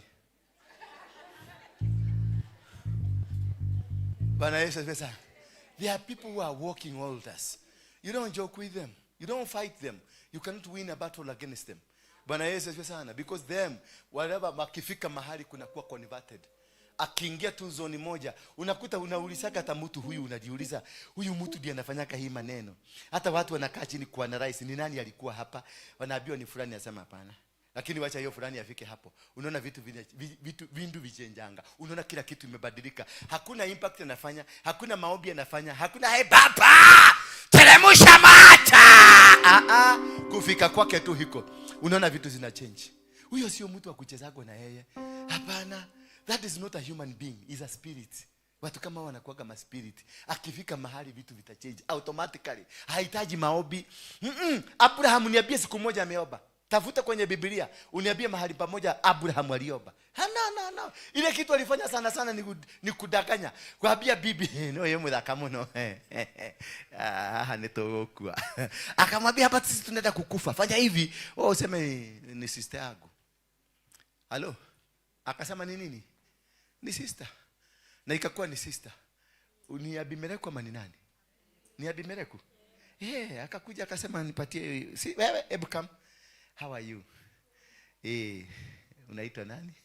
Akasema naitwa Sarai. Huyu ni nani kwako? Ni my brother. Oh, yes brother. How are you brother? Yes, akiona getoero, yani immediately. Kuigwa ni brother, ugo ni gwetaka. Akaona getoero, akachukua. Usicheze na madhabahu. Akachukua getoero, akapeleka na akabia watu sasa. Neden di mukarithie ng'ombe ndenda kwamba kuhuruka na mundu uyu ndina ndomereri yake yumite matuini. Niko na ndomereri imekuja, nimesikia Mungu ameninenea na muondoke nyinyi yote, kwana kuna ndomereri amelelika vika. Si akampeleka mpaka bedroom, kumfikisha bedroom. Maneno ikabadilika, maana huyu ni mke wa altar, ni mke wa madhabahu. Bwana Yesu asifiwe sana. Mzee kwenda kujitayarisha kufanya swimming, akasikia roko kacha, akaweka roko. Na akaambia mzee, tulia kidogo. Akaenda akasema, akaita wasee wake wawili. Unajua kila mtu akona wasee. Akaita wasee kama huyu. Kimau. Mwili wako ni rajili kurehe thina tondu niye maundu maria ndona. Akaulizwa miona nini? Mwili ucio ri ni ukwenda tumenye ni atia. Akaambia hapana, uko sawa. Si juzi tulikuwa na yule mama hapa alikuja juzi. Akasema ndio, lakini hapa nimeenda mwina niko kadha karakaka nyaja kanyoroketa ta nyanya igoja. Akaletwa mama mwingine, akaingia na yeye, kuvuli ikatolewa. Mzee akabirikika akasema sasa niko ready, wacha nirudie kale kengine. Kurudi huko kavuli kacha. Maana hii ni mke ya madhabahu. Hawezi kucheza na watu kama hao. You cannot fight them, you cannot defeat them. You cannot take away from them. You cannot take anything an inch from them. Maana they are not human being. Bwana Yesu asifiwe sana. Mke alilindwa na Mungu. Huyo mke wake alilindwa. Musena ni mdhamaki anawekwa kacha. Wakalete wagaga wakamwambia leta mwingine, leta Paulina kaneta wate. Mudhosi, peleka Mudhosi. Mudhosi akapelekwa. Mudhosi akakuja akasema, huko ni kubaya. Maneno ni mazuri huko ndani. Akaambia hebu rudisha Sara. Leta Sara. Sara kuingia huko kacha. Kwaje nasikia imemeswa na tubu na huko. Bwana Yesu asifiwe sana. God will fight for those who are not capable, but they have the power of God. God will fight for you. God will defend you. Atakupigania hata wakifanya nini, kwa sababu ameweka madhabahu ndani yako, na wewe ni madhabahu. Mahali popote ukienda kuna vitu mpya vitafanyika. Anasema watakao kubariki utawabariki, na watakao kutukana wewe laana itawapata. Wale wana shida wakipigana na wewe watapatana na laana, watapatana na matatizo kwa sababu ya Ranolda. Don't joke. Ndio unaona Daudi hataki kuguza Saulo, maana Saulo ni mdhamaki, is an altar. Bwana Yesu asifiwe sana. Na wakati Saulo alitaka kuinukia Daudi, yeye akili yake ilikuwa pungufu, akaanza kupigana na Daudi, kumbe alipigana na altar mwenzake. Madhabahu mundu kumundu, na madhabahu inapigananga na inaweza kulipuana. Ndio kwa maana Abraham ameambiwa toka kwa baba yako, maana ukikaa kwa baba yako nianze ile kazi iko ndani yako, mtasumbuana na baba, mtangangana na baba, nothing is gonna happen. Utangangana, utapoteza wakati wako, utangangana, utapoteza your time. Utapoteza your time. Ninaona hapa kunaitwa Homa Bay. Watu wa wanatu watu wa wanaita kwa nini? Watu wa ODM wanapigana na Sifuna. Ati wanasema asiingie huko. But I can assure you one thing, very important thing. Hawawezani na Sifuna. Because Sifuna is not himself. Sifuna ni Raila, aliingia ndani ya Sifuna. Mlisikia katika mse, kuna kamse kingine kalisema ati Raila atafufuka after 3 days. Do you remember that time? Hiyo spirit ya ndio uliona akina Kalonzo, akina Uhuru wote walienda kwa kaburi because they knew the spirit is coming. Walikuwa wanataka kutapu hiyo spirit. But the man who tapped the spirit ya Raila ni nani? Ni Sifuna. So mama anaitwa nani? Anaitwa mami Wanga anapigana na Raila head on. Na leo akijaribu kupigana na huyo Sifuna, it is the end of her. Mwabieni hivyo. It is the end of her. Ataenda kukaa na Raila. Watakaa pamoja in a very short while. Maana anapigana na mwenye spirit. Hiyo imempatia ODM. Ndio anapigana nao. Maana Raila alikuwa a spirit and it was an altar. And you cannot be able to fight an altar that fed you. Hawezi. Ile madhabahu ili kupate. Ndio unaona Abraham ametolewa kwa baba yake wasipigane na hiyo madhabahu. Maana hiyo madhabahu hata kama ni ya shetani, ndio ililea nani? Ndio ililea Abraham. Madhabahu hili ilikulea hata kama ni ya shetani. Hawezi kuinukia, itakumaliza. itakupiga, maana inakujua. Ndio imebeba kitovu chako, ndio imebeba sweti yako, ndio imebeba damu ya mama yako ile ilimwagika wakati ulikuwa unazaliwa, wakati ulitahirishwa. Hiyo land ndio imebeba. Kwa hivyo huwezi ngangana nayo, hauwezi kupigana nayo, hauwezani nayo. Itakushinda, itakuangusha. Bwana Yesu asifiwe sana. Hallelujah. Kwa hivyo mwambie Gladys Waga awache ujiga, atulize. Yes, aende akunywe maji ya Lake Victoria, achome samaki mbili, aondoke. You cannot fight Sifuna. Sifuna is not himself. He does not even need funding. Raila alikuwa na Raila funded? No, Raila was never funded. Alikuwa anapokonya watu. Raila alikuwa mwizi wa kawaida, mwizi sugu. Alikuwa anakuja na sema nitafanya maandamano. Serikali inamuita huko, inampatia na tulia. He alikuwa extortionist. And this man, this is what Sifuna is going to become. Sifuna atapatiwa na matajiri wote. Watapatia yes pesa. He will be very rich. Hello? Any man from huko ODM wa kupigana na Sifuna hataona siku. Hataona huko mbele. Kula hataona. Kwa nini? He is fighting an altar ambayo ndio imewashikilia. Maana spirit ya Raila iliingia ndani ya Sifuna. So they better leave him. Hata azuguke Kenya mzima. Si unaona kijamaa kinaenda. Kwani kijamaa ni popular aje? Ni popular kuliko Kalonzo? Ni popular kuliko Wamonyoro? Lakini you can see the moves zile ana make Kenya mzima. Akienda kwa Waluya, alienda hapa Thika. Paka Wamonyoro ikabidi ati. Na unajua Wamonyoro wenye yako na kichwa ngumu. Ikabidi ati. Akasema Sifuna ni wewe, nitakusupport. Maana there is somebody inside him mwenye anafanya. Si Sifuna, ni mtu amebeba mwili wa Sifuna. So they are fighting Raila. Hello, watu wa ODM, lete nimwambie hawa watu. Huyo ni Raila wanapigana na yeye. Si Sifuna. Muokoje wakati Sifuna atakuwa yeye mwenyewe, mupigane na yeye. Hello. Hebu angalia Mbwex, anaitwa Mbwex. Youth leader, anaitwa youth leader. Youth leader mpaka siameza kulisaini, si alisaini kiti buge. Ile ya energy, chairman wa energy. Because ni Mbwex. Anasema atalisaini zote na kiti ya Siaya ya senator hata pata.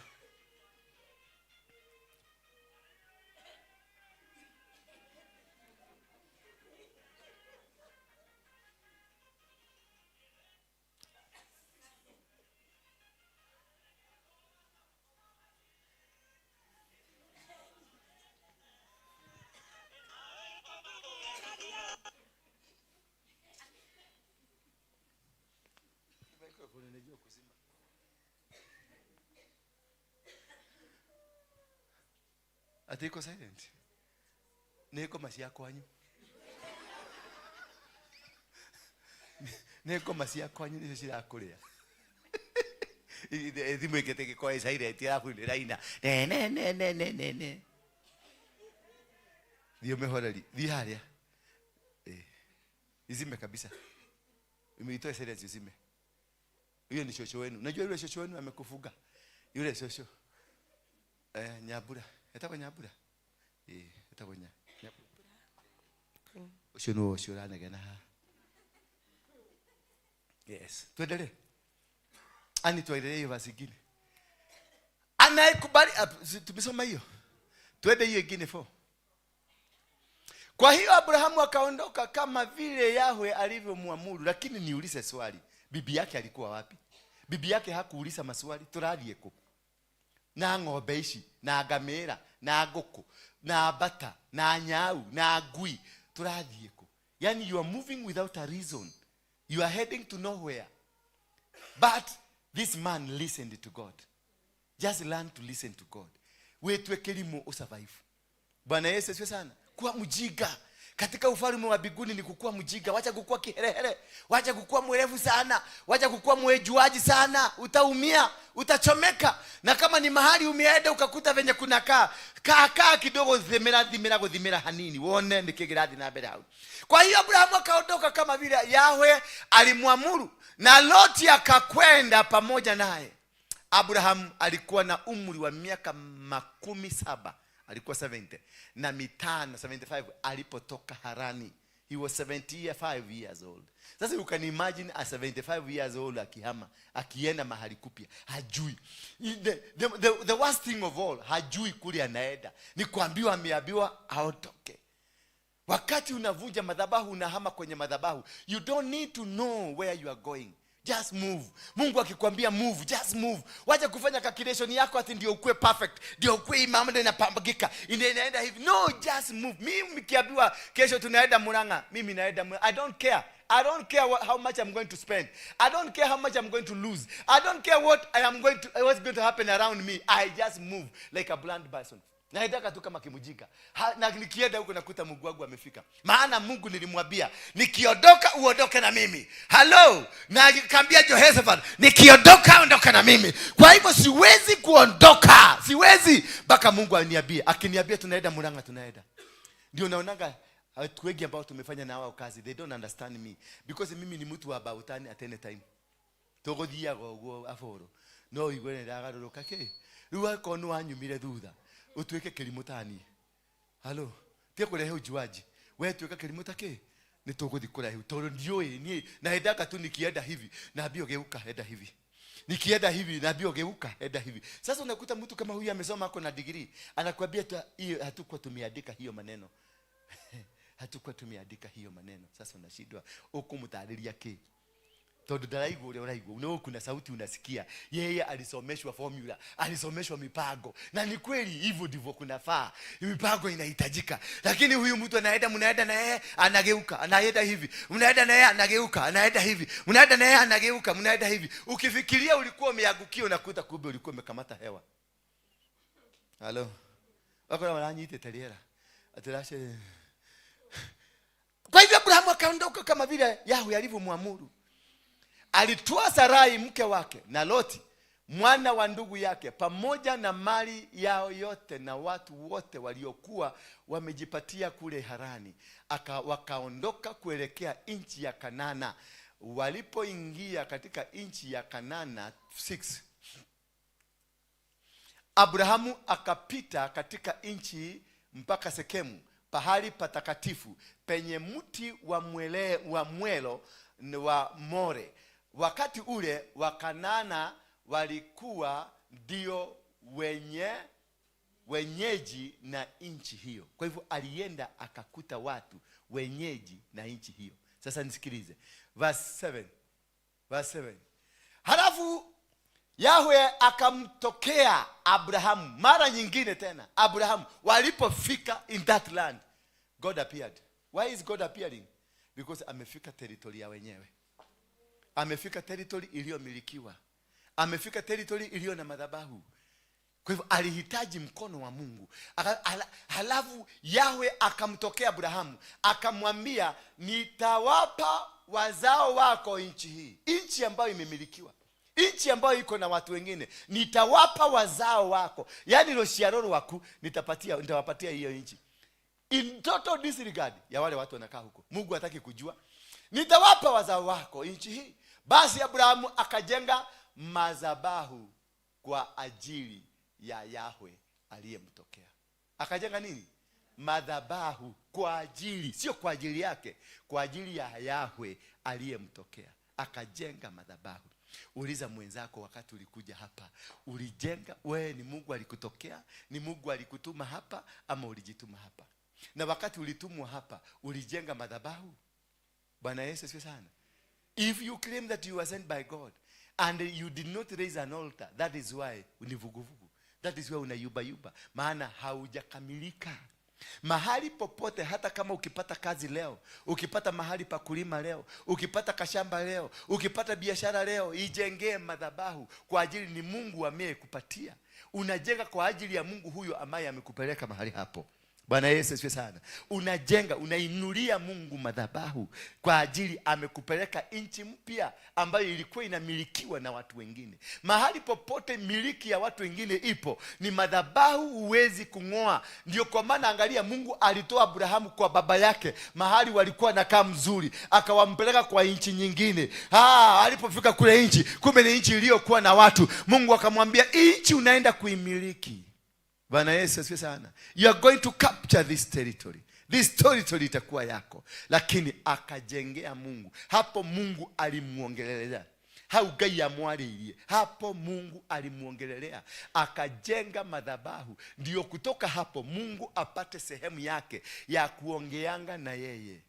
The reason you unainua madhabahu, ndio hiyo reason inakuwa fortified because of God's place where he will be speaking to you. Bwana Yesu asifiwe sana.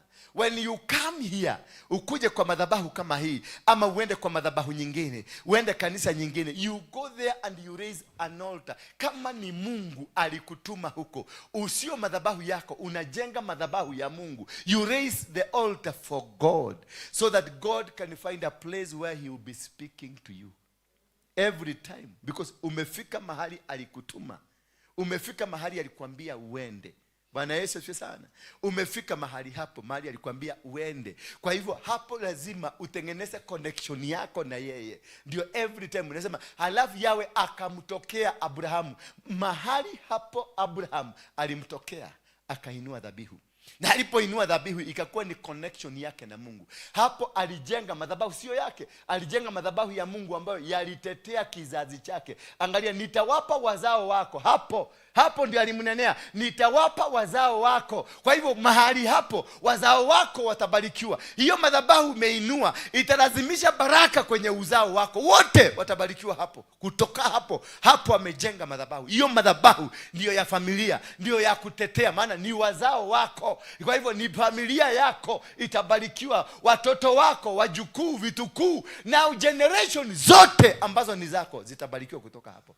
Kwa hivyo alijenga madhabahu ya baraka, alijenga madhabahu ya communication na Mungu. Tuendelee 20 verse 8. Kisha Abrahamu akaondoka, akaelekea kwenye mlima upande wa mashariki ya Betheli. Halo. Alienda mashariki mwa nani? Kwa hivyo ni katika area ya Betheli ndio alijenga ile madhabahu, katika area ya Betheli. Kwa hivyo hiyo ni historia ambayo aliijenga na ikajengeka. Tukiangalia kitabu cha Genesis chapter number 28 verse 12. Chapter number 28 verse 12. Yes, Genesis chapter 28 verse 12. Hapo mahali aliinua madhabahu akapaita Betheli. Naye kizazi chake anaitwa Yakobo. Miaka mingi baadaye, wakati alikuwa na matatizo, wakati alikuwa anapata shida, anapata matatizo makubwa. 28 verse 12 please. Yes, tupatie Kiswahili.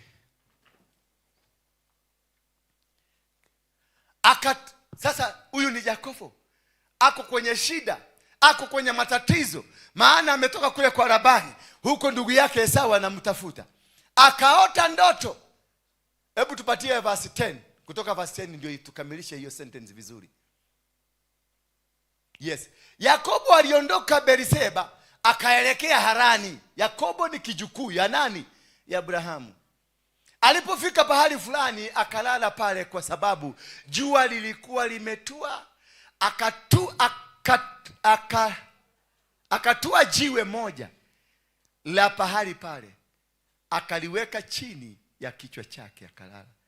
You can imagine how tired this man was. Baka akachukua mawe ikakuwa pilo. You can imagine how tired you are na biashara zako, na familia yako, na maisha. Everything is not working for you. Nothing is working around you. This man was tired. Akatua jiwe moja la pahali pale, akaliweka chini ya kichwa chake, akalala. Verse 12. Akaota ndoto. Alipotua lile jiwe tu, ndoto ikateremka. Maana kuna mahali unaweza fika, vitu zianze kufunguka, maisha yako yaanze kufunguka. Akaota ndoto, na katika ndoto hiyo aliona ngazi iliyosimamishwa juu ya dunia na nchi yake, na inafika mbinguni. Wamalaika wa Mungu walikuwa wakipanda na kushuka katika ngazi hiyo. Verse number 13. Yawe alisimama juu ya ngazi hiyo. Yawe alisimama. Kumbuka Abraham, Yawe alinena na yeye, akamtokea tena. Yawe tena amesimama wakati wa Yakobo. Mimi ni Yawe, Mungu wa Abrahamu baba yako. Halo, hebu niangalilie. Mungu wa nani? Wa Abrahamu baba yako. Akamwambia namna gani? Na Mungu wa Isaka, nitakupa nchi unayoilalia wewe na wazao wako. Haleluya. Nitakupa nchi hiyo unayoilalia wewe na nani? Na wazao wako. 20:14. Wazao wako watakuwa wengi kama mavumbi ya dunia, na urithi wao utaenea kila pahali, upande wa magharibi, mashariki, kaskazini, kusini. Kwa njia yako na ya wenzao wako na wazao wako, jamaa zote katika dunia zitabarikiwa. Kumbuka baba yake aliambiwaje? Uzao wako utabarikiwa katika dunia. It is a confirmation of your grandchild. Amekuwa confirmed of a promise of God. 20 verse 15. Haraka. Mimi niko pamoja na wewe, nitakulinda popote utakapoenda, na kukurudisha katika nchi hii. Sitakuacha mpaka nitakapotimiza ahadi niliyokupa. Sitakuacha mpaka nitakupa ahadi niliyofanya nini? Kupatia. 20:16. Haraka. Kisha Yakobo akaamuka toka usingizi akasema, haki Yahwe yuko mpahali hapa, nami sikujua. Kumbuka baba yake Guka mahali alitokelezewa na Mungu. Kwa hivyo Mungu alikuja mahali hapo. 20:17. Yakobo akaogopa na kusema, pahali hapa panatisha sana. Bila shaka hapa ni nyumba ya Mungu na mlango wa biguni. Tuendelee. 18. Ni nyumba, maki hiyo nyumba. Yakobo akaamuka asubuhi mapema, akatua lile jiwe alilokuwa ameliweka chini ya kichwa chake, akalisimamisha kama nguzo, akasimamisha madhabahu kama nguzo, na kulitakasa kwa kulimiminia mafuta. 19. Akaita mahali hapo Bethel. Haleluya. Akaita mahali hapo nini? Naye Guka yake alikuwa mahali hapo nini? Kwa hivyo madhabahu ya Guka ilimconnect mahali aliinulia madhabahu, maana hapo ndio Abrahamu aliinua madhabahu. Miaka mingi baadaye kijana alijikuta ametogoga, amekula dogogio, ametogoga, alijikuta mahali pale baba yake alitokelezewa na Mungu. Bwana Yesu asifiwe sana. Akaita mahali hapo Betheli, ni kusema nyumba ya Mungu. Nyumba ya Mungu ilitengenezwa na nini? Si Mungu alitengeneza. Ni nani alitengeneza? Abrahamu baba yake. Guka ndiye alitengeneza. Hiyo ndio madhabahu ya baba yako. Inaweza mahali popote, kama kulijengwa madhabahu ya uchawi itakufuata. Kama kulijengwa madhabahu ya kiungu itakufuata. Nuksi zile unakutana nazo, unafanya hatua fulani kisha unabadilika kwenye hatua nyingine. Ni kwa sababu kuna madhabahu ya baba yako ama ya Guka ama ya the great grandfather ambayo huzungumza kwenu. Bwana Yesu asifiwe sana. Jina la mbele la mji ule likawa lizuri. Halo. Soma tena.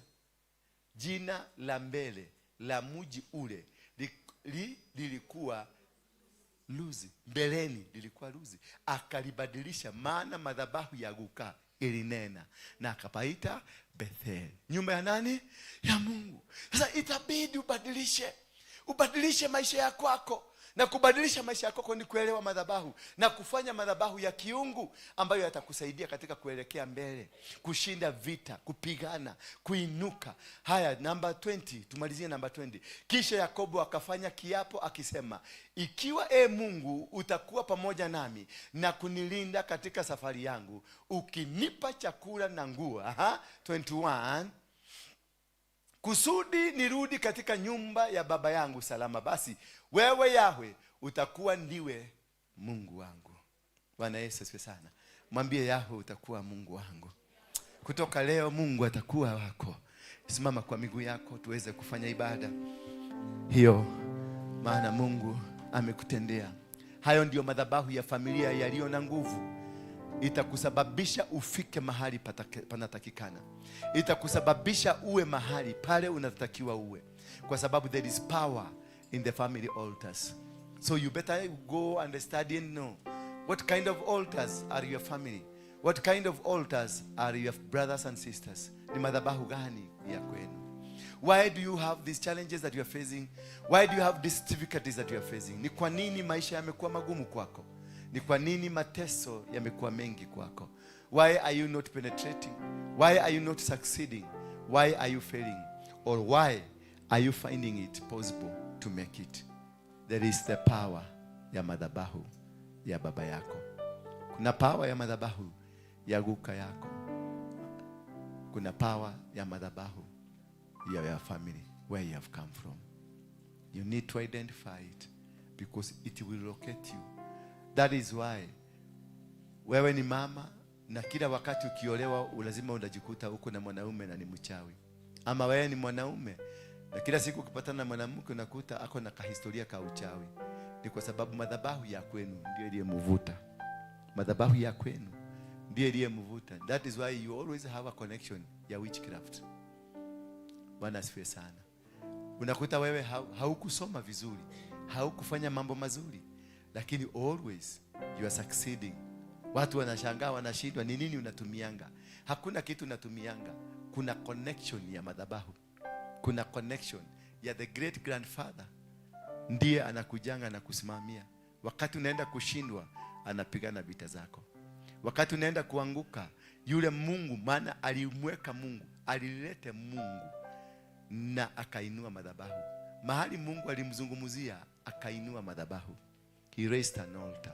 That altar ikakuwa the altar of the family until today, until the end of this world.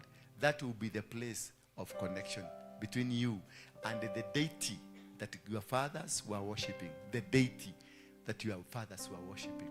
If they were witches, it is the deity of witchcraft. If they were godly, it is the deity of God. And that is how you are going to come out of the solution. Everywhere, if you're a child of a deity that speaks positive, anywhere you go, you don't need to worry. Hata ukitoka hapa uende America bila fare, utafika. Hata ukitoka hapa uende mahali popote, Saudi Arabia, wherever, na utapata favor. Because madhabahu ya baba yako yatasimama. Madhabahu ya guka itasimama. Na kama wewe ni umetoka kwa hiyo lineage, that is why God alimwambia Abraham atoke kwa baba yake. Ndio madhabahu ya baba yake mahali popote akienda, isiwahi simama, isiwahi ongea, isiwahi nena lolote kumhusu. You are suffering because of your grandfather. You are suffering because of your father. You are suffering because of your great grandfather. You are suffering because of the land that you came from. Because the land is connected na your great grandfather. That is why uko na limitation. Umefungwa, haujielewi, hakuna mahali unaona. May God of heaven set you free. Mungu wa mbinguni na kufungulia njia. Mungu wa mbinguni na kuondoe kwenye mikono ya mababu, mikono ya mababa. Ikuondoe, Mungu wa mbinguni akuondoe kwenye ardhi ambayo imeinuliwa madhabahu ya kishetani. Akupeleke kwenye ardhi ambayo ni mpya, ardhi ya Bethel. Akutokelezea huko, akuonyeshe na akupatie vibali, ale kiapo na wewe na akupatie matamshi mazuri ya baraka. Eti atakaye kubariki nitambariki, atakaye kulaani nitalaani. Utabarikiwa na kizazi chako chote kitabarikiwa. Naomba Mungu akabariki vizazi vyenu vyote. Ninawatenganisha na udongo wa familia yenu, na kutenganisha na bloodline ya familia yenu, na kutenganisha na mazungumzo yaliyo neno ya kinyume na wazazi wako. Ninawatenganisha na damu inayonena kinyume na wewe ya familia yako. Ninakutenganisha na madhabahu ya poverty in your family. I disconnect you from the altars of stagnation, the altars of limitation ambazo ziliinuka kwako. I disconnect you from them. Ninakata mkataba huo, ninakata maandishi hayo, ninakata ngome hizo zote, ninakata plan zote za kishetani juu ya maisha yako.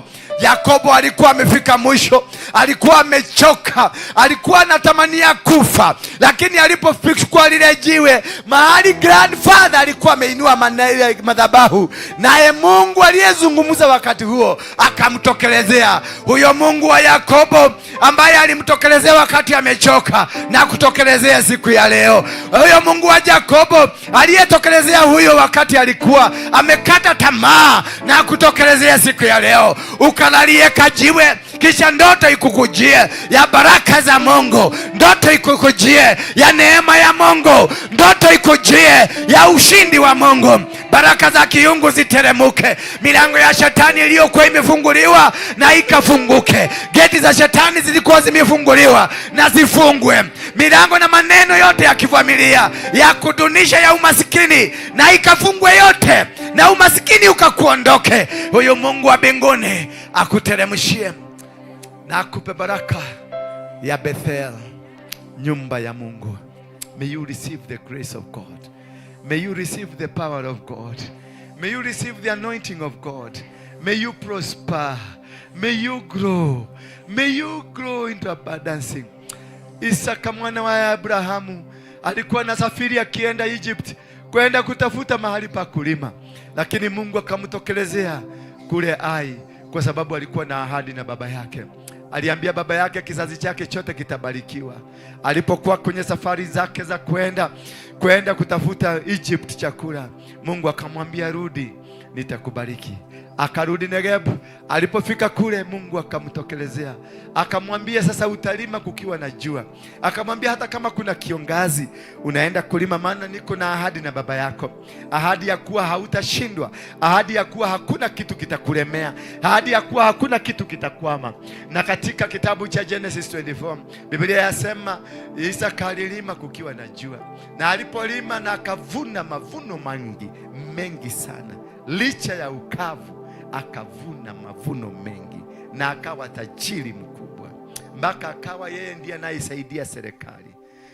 Naomba katika jina la Yesu Kristo, hiyo roho ambayo ilikuja wakati kulikuwa na kiangazi kwa Isaka ikaweza kubadilisha maisha ya dunia hiyo.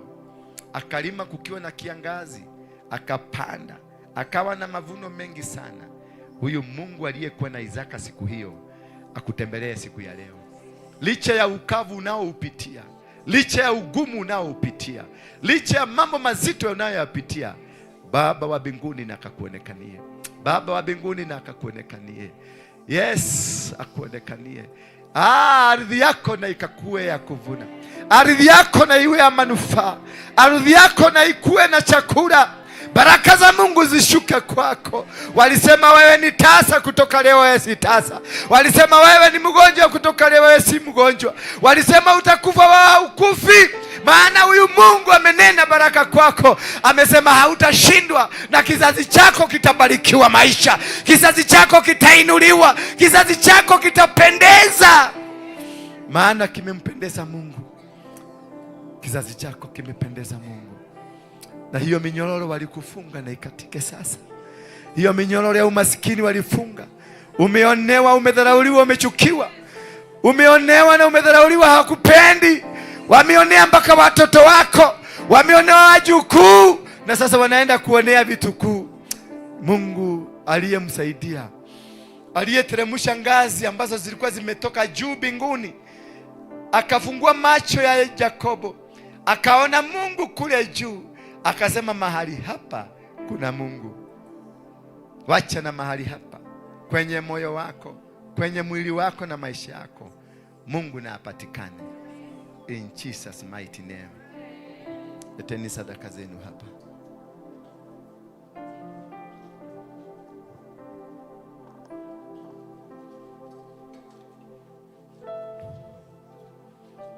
Bado tunaendelea na kujipanga. Na tarehe 29 Agosti ambapo tutakuwa na semina ya mama. Tutakuwa na watu wanao na tajiriba kubwa ya mafundisho mbalimbali ambao tutaendelea kufundishwa na kuelimishwa. Kwa hivyo akina mama, muendelee kuambia wamama wenzenu kule mitaani wakuje siku ya tarehe 29. Mnahitajika hapa. Na tarehe 19 kuna youth conference.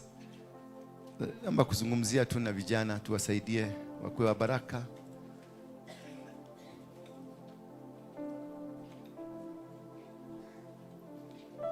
Na kwa wale ambao tumekuwa tukiomba pamoja na wao,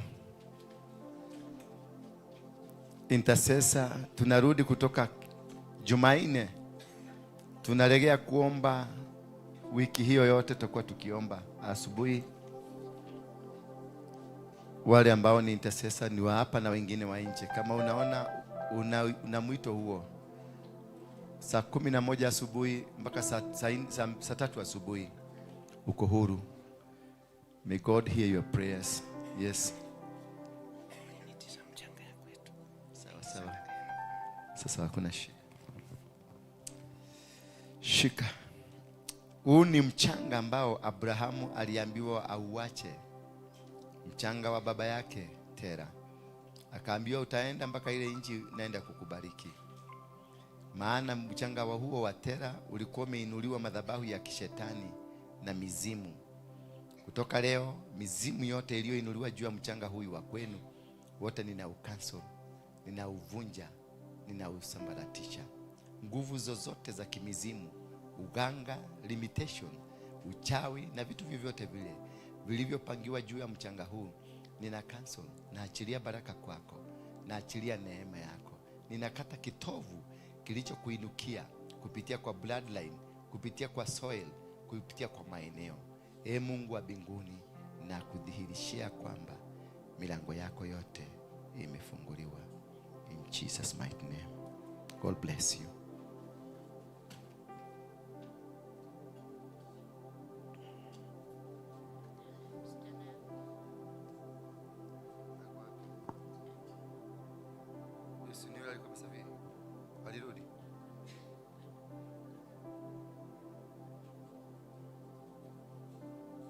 Asante. Mungu atamuonekania. Okay. Somebody else. To worship. Just one worship. One worship. A deep worship. Simama tu kwa miguu yako.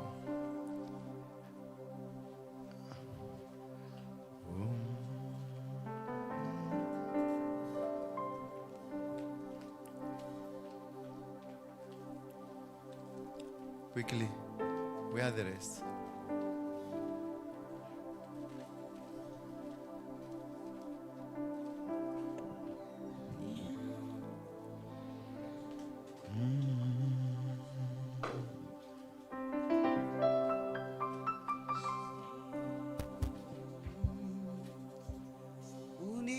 Uniongoze, fungua kinywa chako, mwambie Mungu akuongoze kwenye njia zako zote. Uniongoze Yesu, kiongozi mwema, moyo wangu wa kuhitaji. Niongoze nivuke salama, Mungu wangu uniongoze, uniongoze, bado na kuhitaji. Uniongoze Yesu, kiongozi mwema, moyo wangu wa kuhitaji. Niongoze nivuke salama, Mungu wangu uniongoze. Ulisema naposhindwa nikuite, na hivi leo nakuita, nisikie. Usiende mbali nami, usiniache peke yangu, Mungu wangu uniongoze. Yesu, ulisema naposhindwa nikuite, na hivi leo nakuita, nisikie. Usiende mbali nami, usiniache peke yangu, Mungu wangu uniongoze. Kumbuka watoto wako Baba, usiwache wakaangamia. Wamezingirwa na manyoka, nge na vitu vibaya.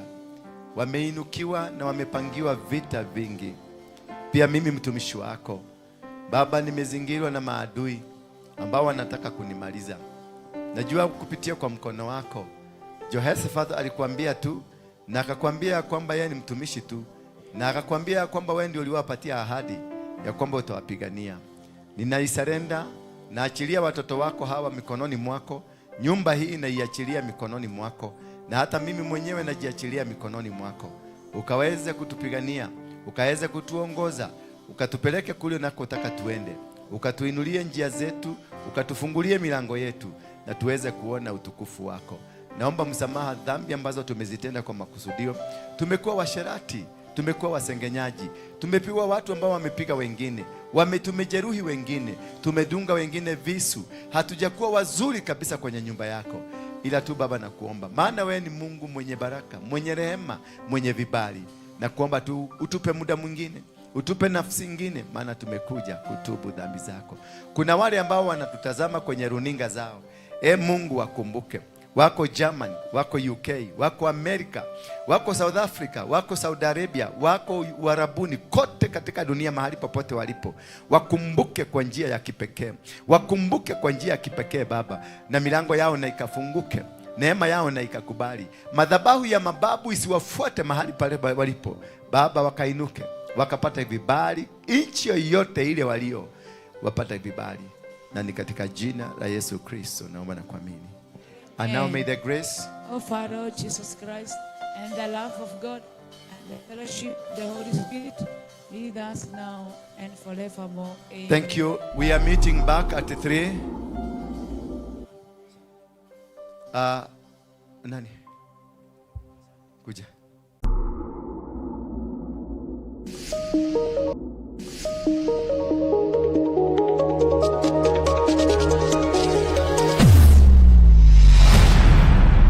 Bethel Clouds TV, empowering lives.